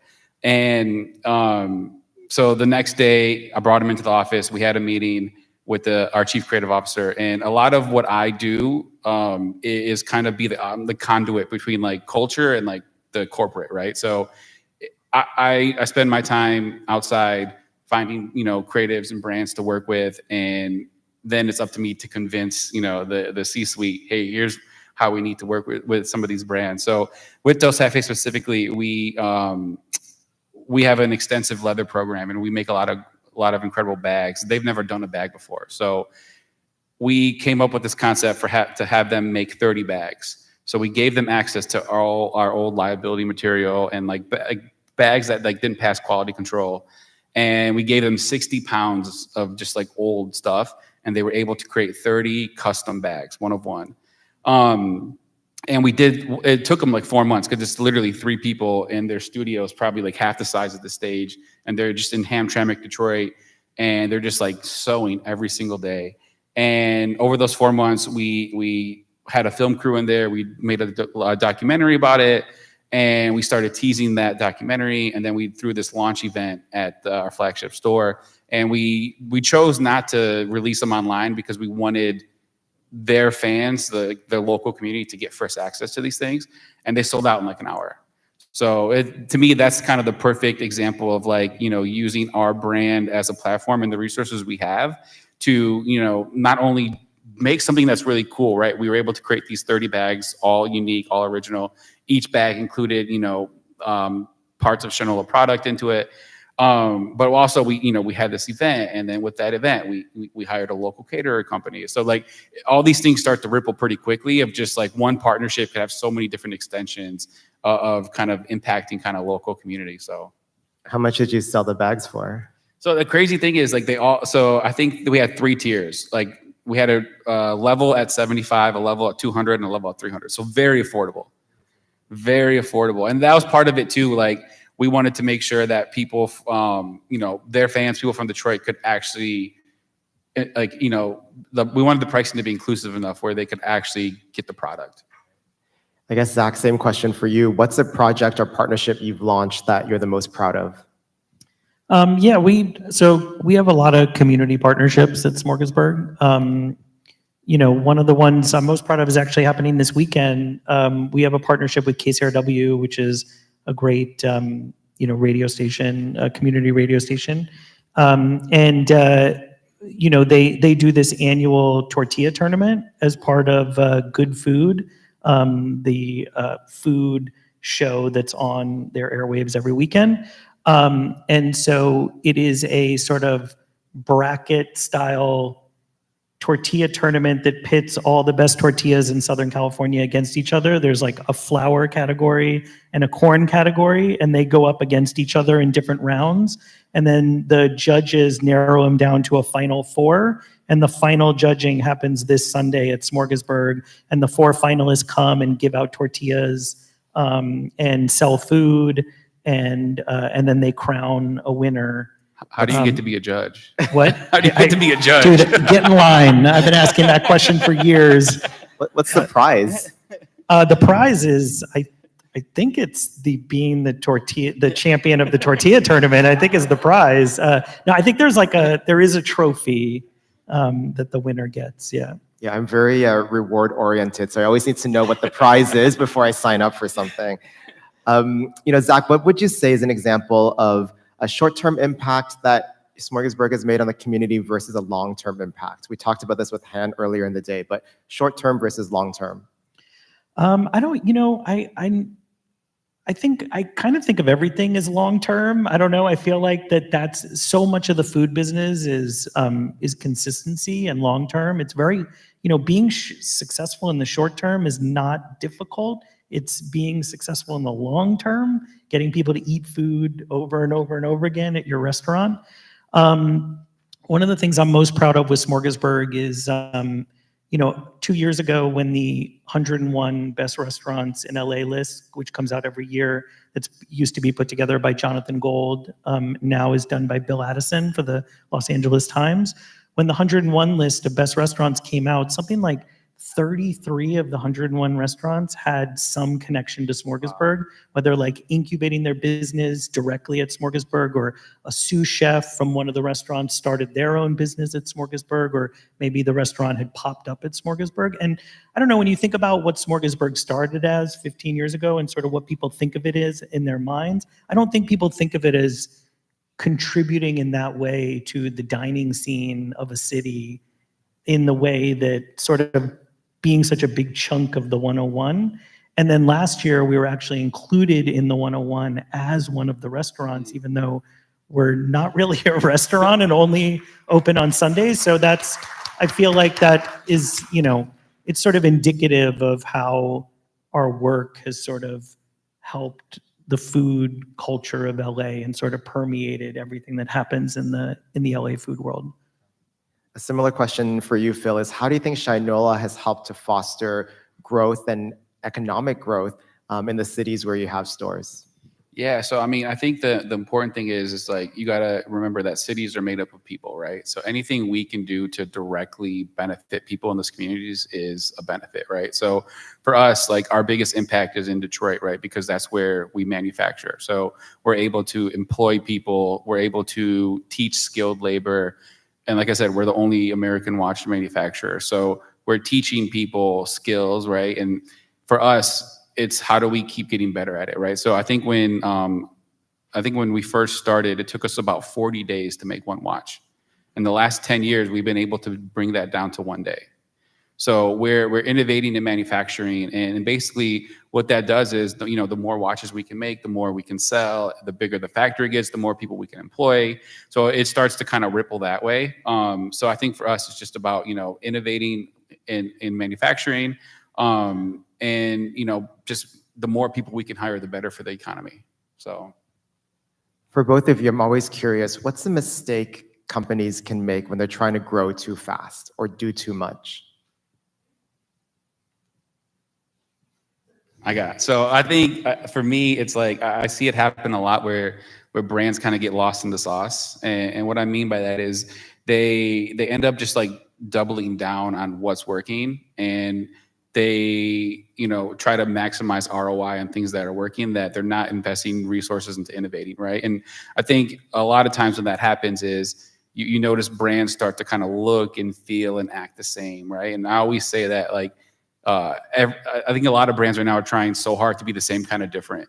So I think there's that part that I notice, and I think there's just a general, like, if you don't prioritize innovation and creativity, it's never going to be a forefront. It's always going to be an afterthought. So one thing I notice is a lot of brands, who they'll do something that puts them on, right? And they just squeeze that thing in until it's like not unique anymore. So I think that innovation is something that brands need to prioritize more. I mean, in the food world, I think one of the biggest mistakes people make is not being prepared for the grind and how hard it is to make money. It's just such a difficult thing, and it's such a long-term thing that people make decisions based on, you know, what's selling this week or next week, or they make, you know, as opposed to investing and knowing that to build any sort of food business, like you really have to have a multi-year plan. You know, no restaurant opens without sort of, you know, no good restaurant opens without at least like 6 months to a year of runway, because it takes that long. I mean, just like with Smorgasburg, when we first opened, yes, we got a ton of press. We had 10,000 people the first week, but then the second week we had 6,000 people, and the third week we had 5,000 people, and the fourth, you know, and then you hit this sort of bottom, and then you just have to build from there, you know, and it takes time. Like it takes time. I guess I'll chime in from my end as well. As an editor, I go to so many events, especially like fashion events, where a brand has spent so much money on Fashion Week for this fashion show, and they have a big launch, you know, a ton of press, but they don't think about what they're going to do after the show. So they're not thinking about how they're going to get their products into stores, or how they're going to do D2C, or, you know, any of that stuff. And I never see those brands again. Like I go to Fashion Week every year, and I always see brands that you don't see again the next season because they've never thought of the vision for the brand. They focus too much on one event and one launch, and that's it. Yeah, and I think that's something that we try to get better at, because we're becoming so much more of a lifestyle brand now, where we have new products dropping all the time, and we'll make a big moment, you know, when a new wash drops, but then like we don't bring it back up. Like we don't talk about it 2 weeks later, you know? So that's something that we're definitely trying to get better at. But you make a good point. Like you have to be consistent with how you show up and where you put your effort. What's like a piece of advice that, or a motto that you guys carry with you when it comes to, you know, day-to-day work? So I just personally, I live by the motto, closed mouth, don't eat. It's kind of funny that we're here. But for me, I've always kind of been like an underdog. I was never, you know, the smartest kid, but I was always the one who was going to work the hardest. And I think a lot of that is just, you know, having immigrant parents. But what I find that like people who don't ask for things don't get them. So I always live by the motto, closed mouth, don't eat. It's like, if you want something, you have to go get it. You have to ask, you have to open your mouth, right? So that's something that like, you know, a lot of the partnerships that we do with creators and brands is me literally just sending a DM. Like when we started the movement, I literally DM'd Tim Robinson. At the time, I Think You Should Leave just came out. He had the biggest show on Netflix. I just said him, I was like, hey, we have an idea. And he responded. And we were able to get him for the show. And like, to me, it's like those things don't happen unless you open your mouth. So that's something that I live by personally. Can you help me come up with a personal motto? I need a marketing guy. Are you available? I mean, that's a good one. That's a good one to borrow for Smorgasburg too. We'll give you some time with this, and we have some audience questions, so you have some time. An audience question that we have for Zach is, what are some emerging trends that you're seeing in food culture? We've seen night markets, food halls, ghost kitchens. Oh yeah, night markets. What a new trend. Those have never existed before now in every Asian country in the world. Yeah, I mean, I don't know, trends, you know, Smorgasburg, I think when Smorgasburg first started initially, especially before it came to Los Angeles, I think that obviously the whole idea of like, you know, hitting trends in food, and we certainly have had our share of like trend things that sort of incubated or started at Smorgasburg, whether it was like ramen burger or raindrop cake or all these great things. But I think, you know, part of the reason why LA has been so successful in helping to grow Smorgasburg outside of New York, which has, you know, what up until we opened LA proved to be difficult. I think part of the reason is that we tried to focus less on the trends and more in what was going on in the community, which I guess ends up becoming the trend, right? And so sort of just being invested in what's going on in LA, what's going on in LA food, what kind of places are opening, and having it be organic, like having it grow out of the community. We have such amazing communities in Southern California. Like it's such a vibrant food community that, we meet with every vendor before they get, vendors have to apply to be at Smorgasburg. We meet with every one of them and try their food before. We have it's very difficult to get in. And part of the reason why we meet with everybody is to hear people's stories, to understand where they came from, where the idea came from. And no one at Smorgasburg was just like, oh, like I saw this as a trend and thought it would be cool or whatever. Like that's not, that's not what makes a successful, what makes a place like Smorgasburg. Now in the short term it can, social media and whatever, and people will come and they'll eat that raindrop cake once and they'll take that photo and they'll post it on Instagram and it'll get 1 million, views, and then more people will come next week. But the thing is by the 3rd week, the 4th week, the 5th week, like if people aren't coming back a second time, if you don't want to eat something a second time, then it's not going to last. And so like that to me is, is that a trend? Wanting to eat things a second time? Is that? Well, I think, I don't know if it's a trend, but I think the lesson here is like, you can kind of tie into a trend, but you should also have a long-term goal and a long-term foundation behind it. So you're not tied to the trend. Well, Phil, we have a question for you, which is, how can a brand like Shinola work authentically with the community and work with the community instead of feeling like they're taking over a community? Yeah, so one thing that I like to do, it's called riding waves, right? So at any given moment within communities, culture, there are either people, organizations, and movements happening that are creating kind of these waves.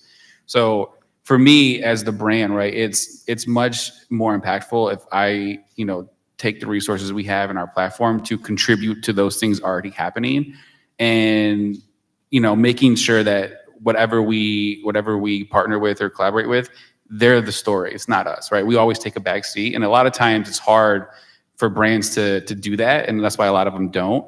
And so for me, it's always about riding these waves that are happening within culture and within communities versus spending the resources and the effort to make our own waves.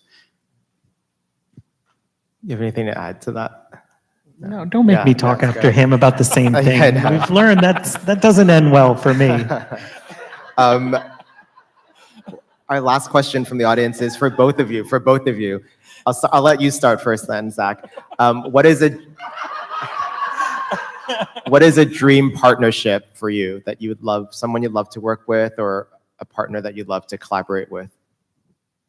Jesus, man, did you come up with this? Do you want me to go? Audience question. It's hard. Someone here is asking that question. A dream collab. I don't know. You got one? I got a couple. Go. You're good. So I'm a big fan of ALD. I'm wearing one of their things now. They're a brand, streetwear, I guess high fashion streetwear brand out of New York. And I just love their approach to just like storytelling and product. They would be really fun to work with. I know it's also like very just like trendy right now as far as like them and their aesthetic. But also too, I mean, I would be remiss to not say the Hundreds. Just throwing that out there. So maybe we can make that happen. I feel like there are people here who can make that happen for you. Yeah. I mean, listen, I want to collab with the Hundreds too. I mean, can I collab with the Hundreds? I want to do that. Three of us. Let's do something. Nobody knows it. He's just talking about lunch. We just eat lunch. Yep. So the Hundreds for both of you? Yeah. No, I mean, listen, so we, it's funny, like there is such a, there's so many similarities between all the people who are talking today. And when it comes to like placemaking and community and build, but there's so many different ways to get to that, and we do tons of collaborations, right? Like we bring in restaurants from other cities or, from, big name chefs or whoever it is, or we do KCRW tortilla tournament and all these things. But really at its core, like nothing's more compelling than the than the vendors themselves who are at Smorgasburg every single week. And we really do focus on that. And as vendors graduate, and open brick and mortars or move on from Smorgasburg, we're constantly replacing them with new vendors. And that is actually the majority of my work. That I feel is what I focus the most on. And then on top of that, finding a Saturday location for our vendors to vend, which will make them more sustainable. So, I don't want to collaborate with the city of Long Beach. That seems a little bit too on the nose, but that is that is the work that we're doing and that I'm trying to do, every day. Well, that's great. I think we're at time actually, but both of these guys will be hanging out later if you want to grab a bite with them at lunch and ask them more questions. It's been so great having you here. Let's give them a hand one more time. Thank you so much.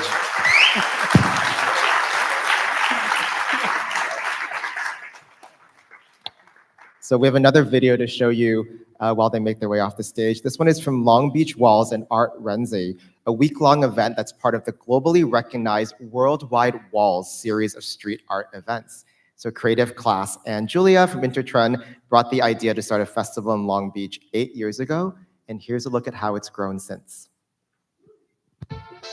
Let's say you take a wall and you transform it with a little bit of paint and some creativity. You're creating an identity for that location. When you do it across the whole city, you're adding to our cultural identity. That's what we're doing. We're helping to add value to our community. To find your bliss, you really need to do something you love. But it's really important. The process is important. How it makes you feel is very important. Something that's important to me as a mural artist is to be able to grab the attention of a random person and change their perspective into something more brighter and hopeful. Literally, for me, it's the full body experience. It's the one place where I feel like I can access flow state because it's physical, it's outdoors, it's in a community, you're talking to people, you're in the sun, and all of your senses are active at the same time. It's my favorite thing in the world. What's great about murals, it's art for everybody. Anyone from the street can come and see it. It's not kept in someone's home or a gallery. It's art for the community. Color is really good for people, and it's amazing to be around a lot of color, and can be hard to find in cities sometimes. I think adding a lot of color visually to a community just reflects what's on the inside. Sort of celebrates what's already there. It's whenever I'm painting on site, I think of it as a collaboration with the site. I'm happiest when I paint. I want everybody who's looking at the mural feels the happiness that I was feeling while I was painting this. Seeing firsthand how much people love the murals. People, whenever I do murals, usually they're just so grateful that we get to do this and beautify their community and provide artwork in their environment. Long Beach Walls and Art Renzi Festival kicked off today. Imagine when we host our 7 events right here in Long Beach, how folks are going to go through our community across our entire city and the stories and the impression they're going to have about the Long Beach community. It's incredible. But it wouldn't be possible if we didn't continue this incredible tradition of Long Beach Walls.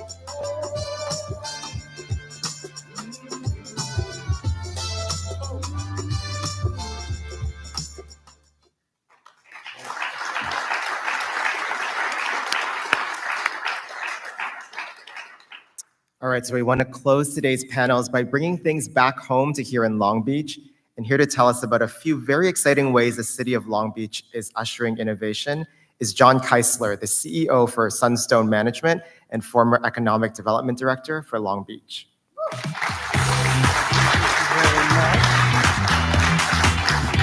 All right, good afternoon. Hundreds of years ago, my Viking ancestors used to use the sunstone to navigate unfamiliar oceans and discover exciting new lands. And today, the Sunstone Management is helping hundreds of entrepreneurs navigate the difficult journey of starting their own businesses.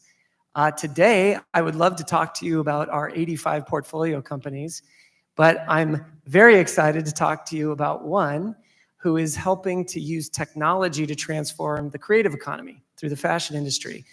So please join me in welcoming Jerisa Blunt. And I'm going to read you a little bit about Jerisa.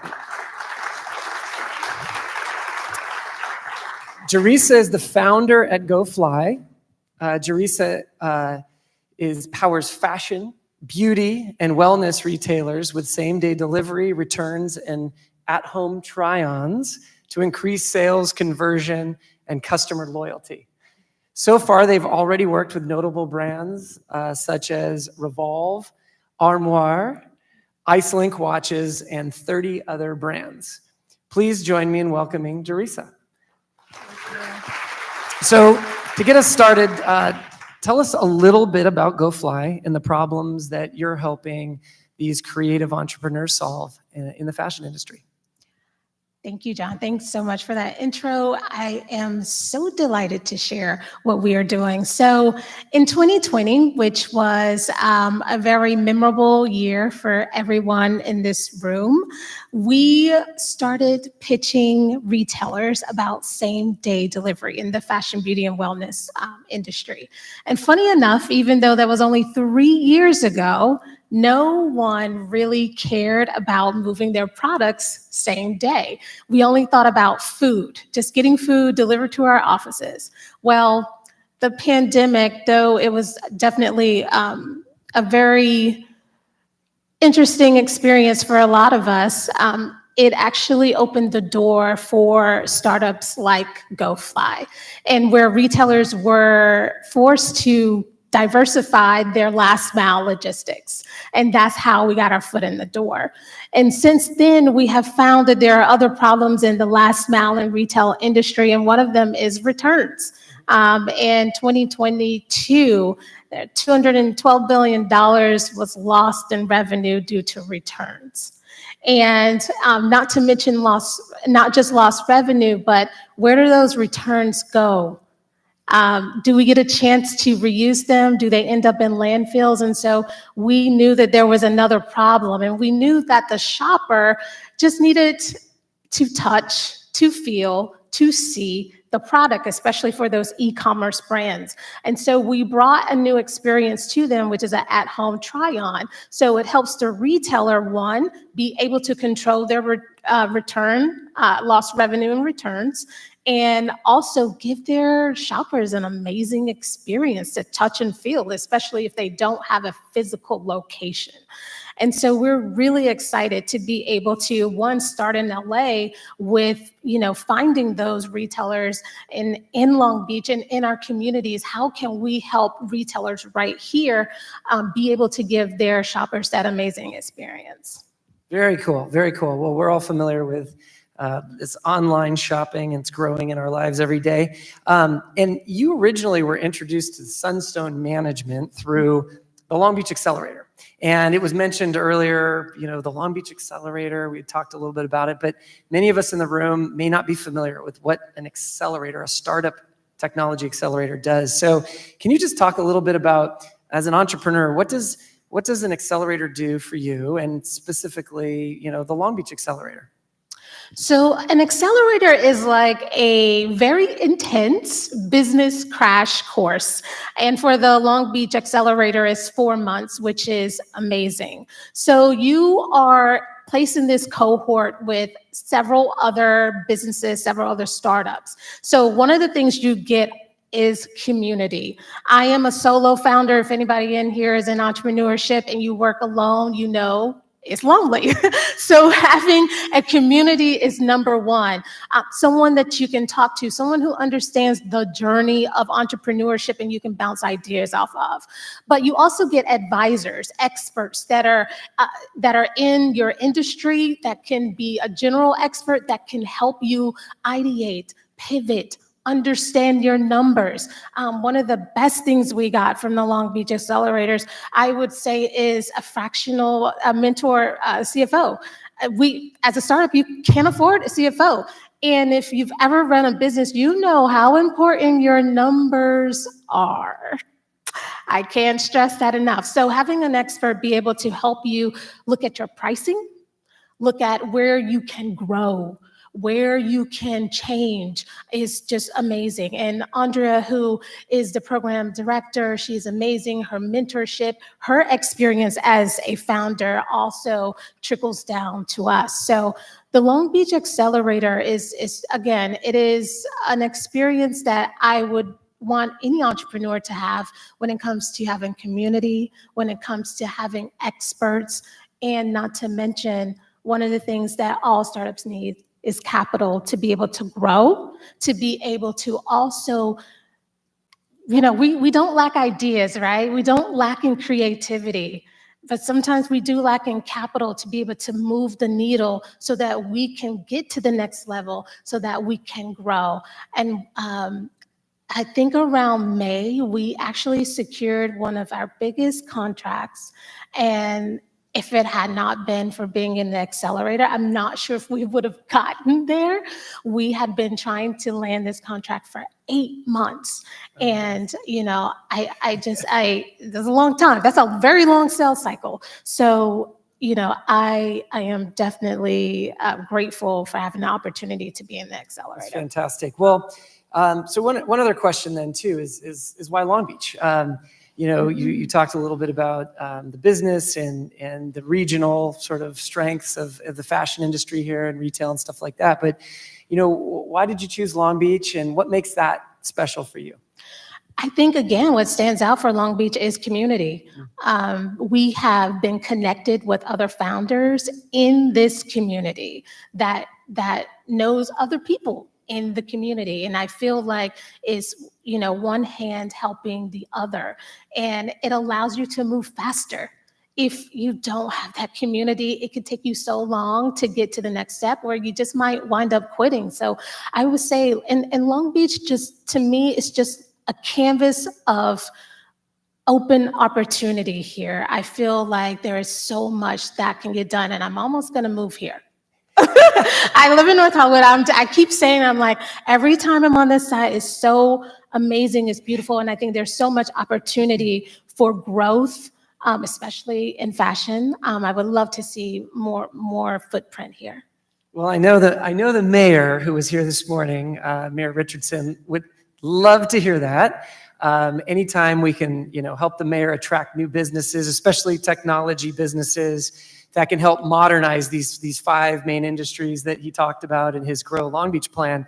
And so, as part of this, a couple of big announcements that we're excited, not just about GoFly and Jerisa and the amazing work that they're doing here. Hopefully soon we'll be able to call Long Beach home. But also, the way that technology entrepreneurs can help to modernize some of our legacy industries. And so I have a couple of announcements that Jerisa was going to help me to make today as we close out the morning and go to lunch. But one is that we're excited to announce the creation in partnership between Sunstone Management and Imprint Venture Labs, the creation of the Long Beach Venture Fund. And in addition to the 50 plus startups that we've been able to fund over the last few years here in Long Beach, 100 new startups over the next 5 years will be receive capital access, technical assistance through the Long Beach Accelerator, just like Jerisa and GoFly, and also additional support from Imprint Venture Labs and Intertrend as these creative entrepreneurs build their businesses with the mentors and the coaches.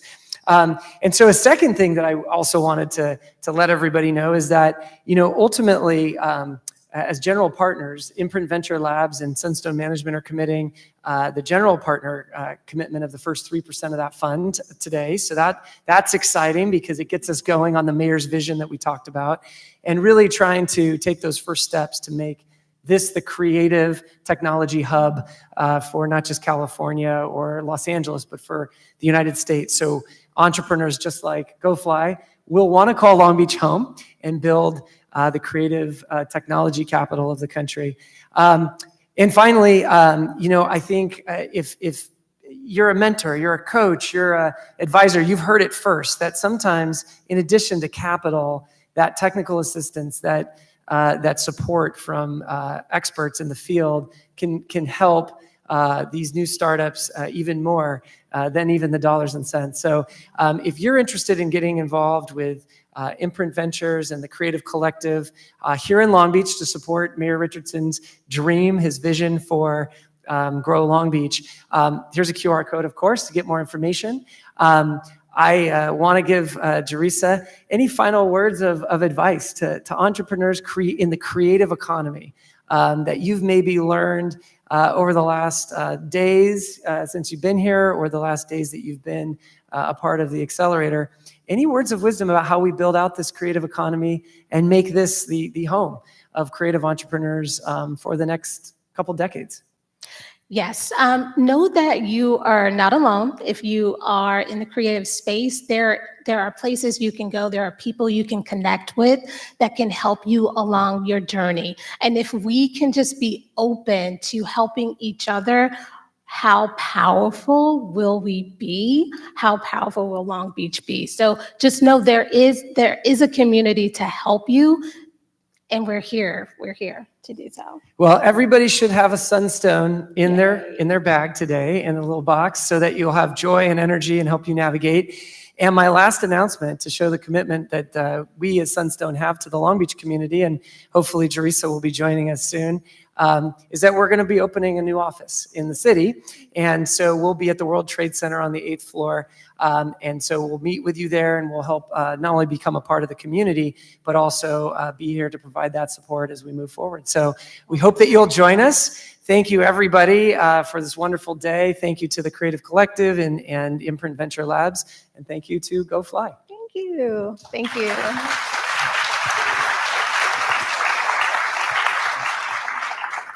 It was also John's birthday yesterday, so he's a Libra. He's a Libra. Listen, before we close, I just really want to say, can we please give a round of applause to everyone behind the scenes today? They did such an incredible job. Aside from being an inspiring day, this is also one of the smoothest run conferences I've ever been a part of. So I really, really want to stress that, and they've done an incredible job. I want to leave you with some words of my own. We've heard from everyone today. I want to tell you a little bit about my secret motto. That's not so secret anymore, but it's 10 two-letter words that I've carried with me since the 8th grade.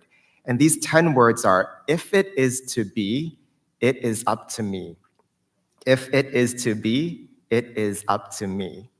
And the idea is, we can have all these passions and all these interests, but they don't mean anything unless we put them into action. So as we depart today, as we go mingle, we have lunch, I want to encourage you to shake hands, exchange info, make deals, foster these connections, because if it is to be, it is up to me. So I will hand things back to Julia now, who'll tell you about the next part of our day. Thank you.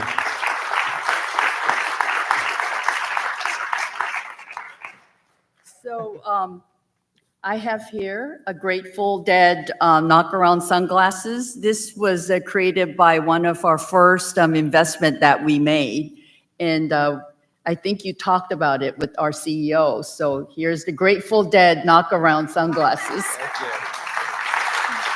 It's a little bit tough to wrap up a morning like this, because I feel like if I just do bullet point in terms of what I learned about, you just really kind of shortchange everything. But if it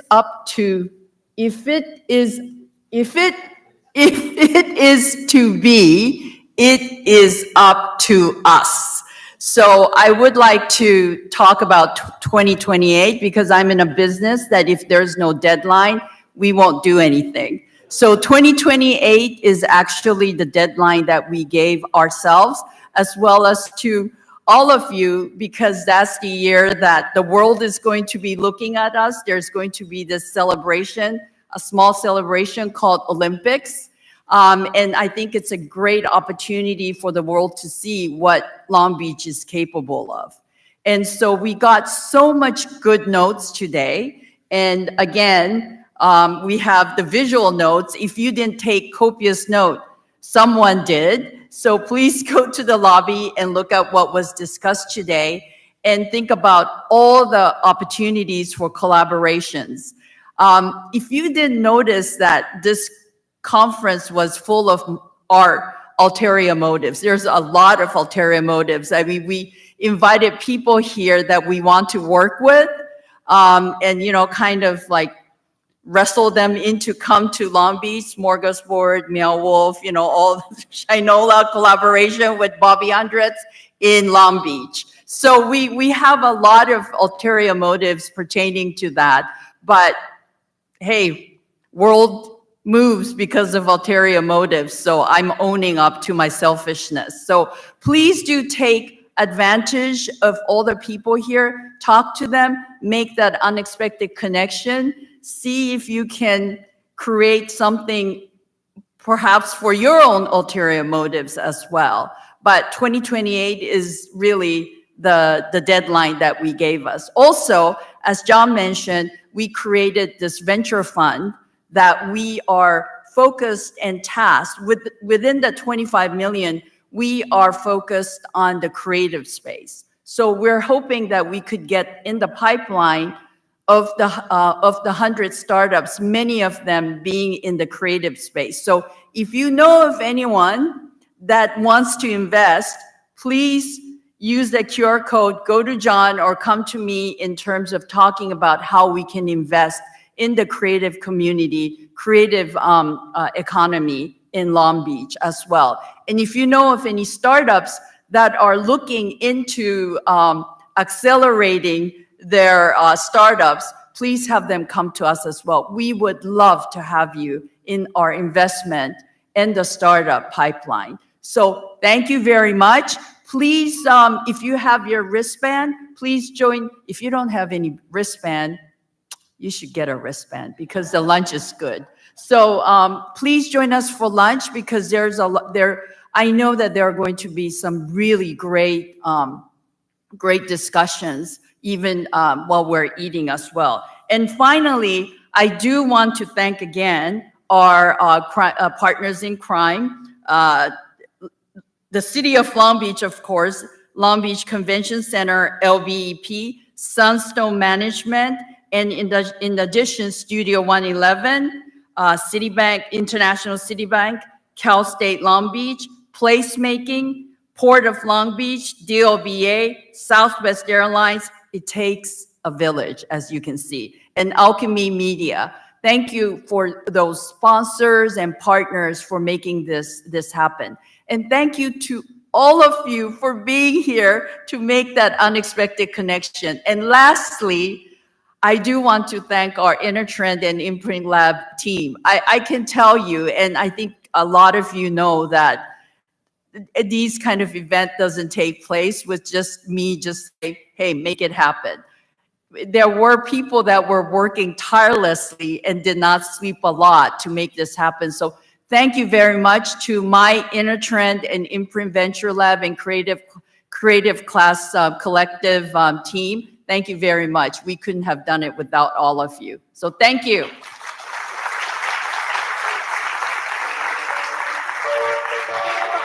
Mm-hmm.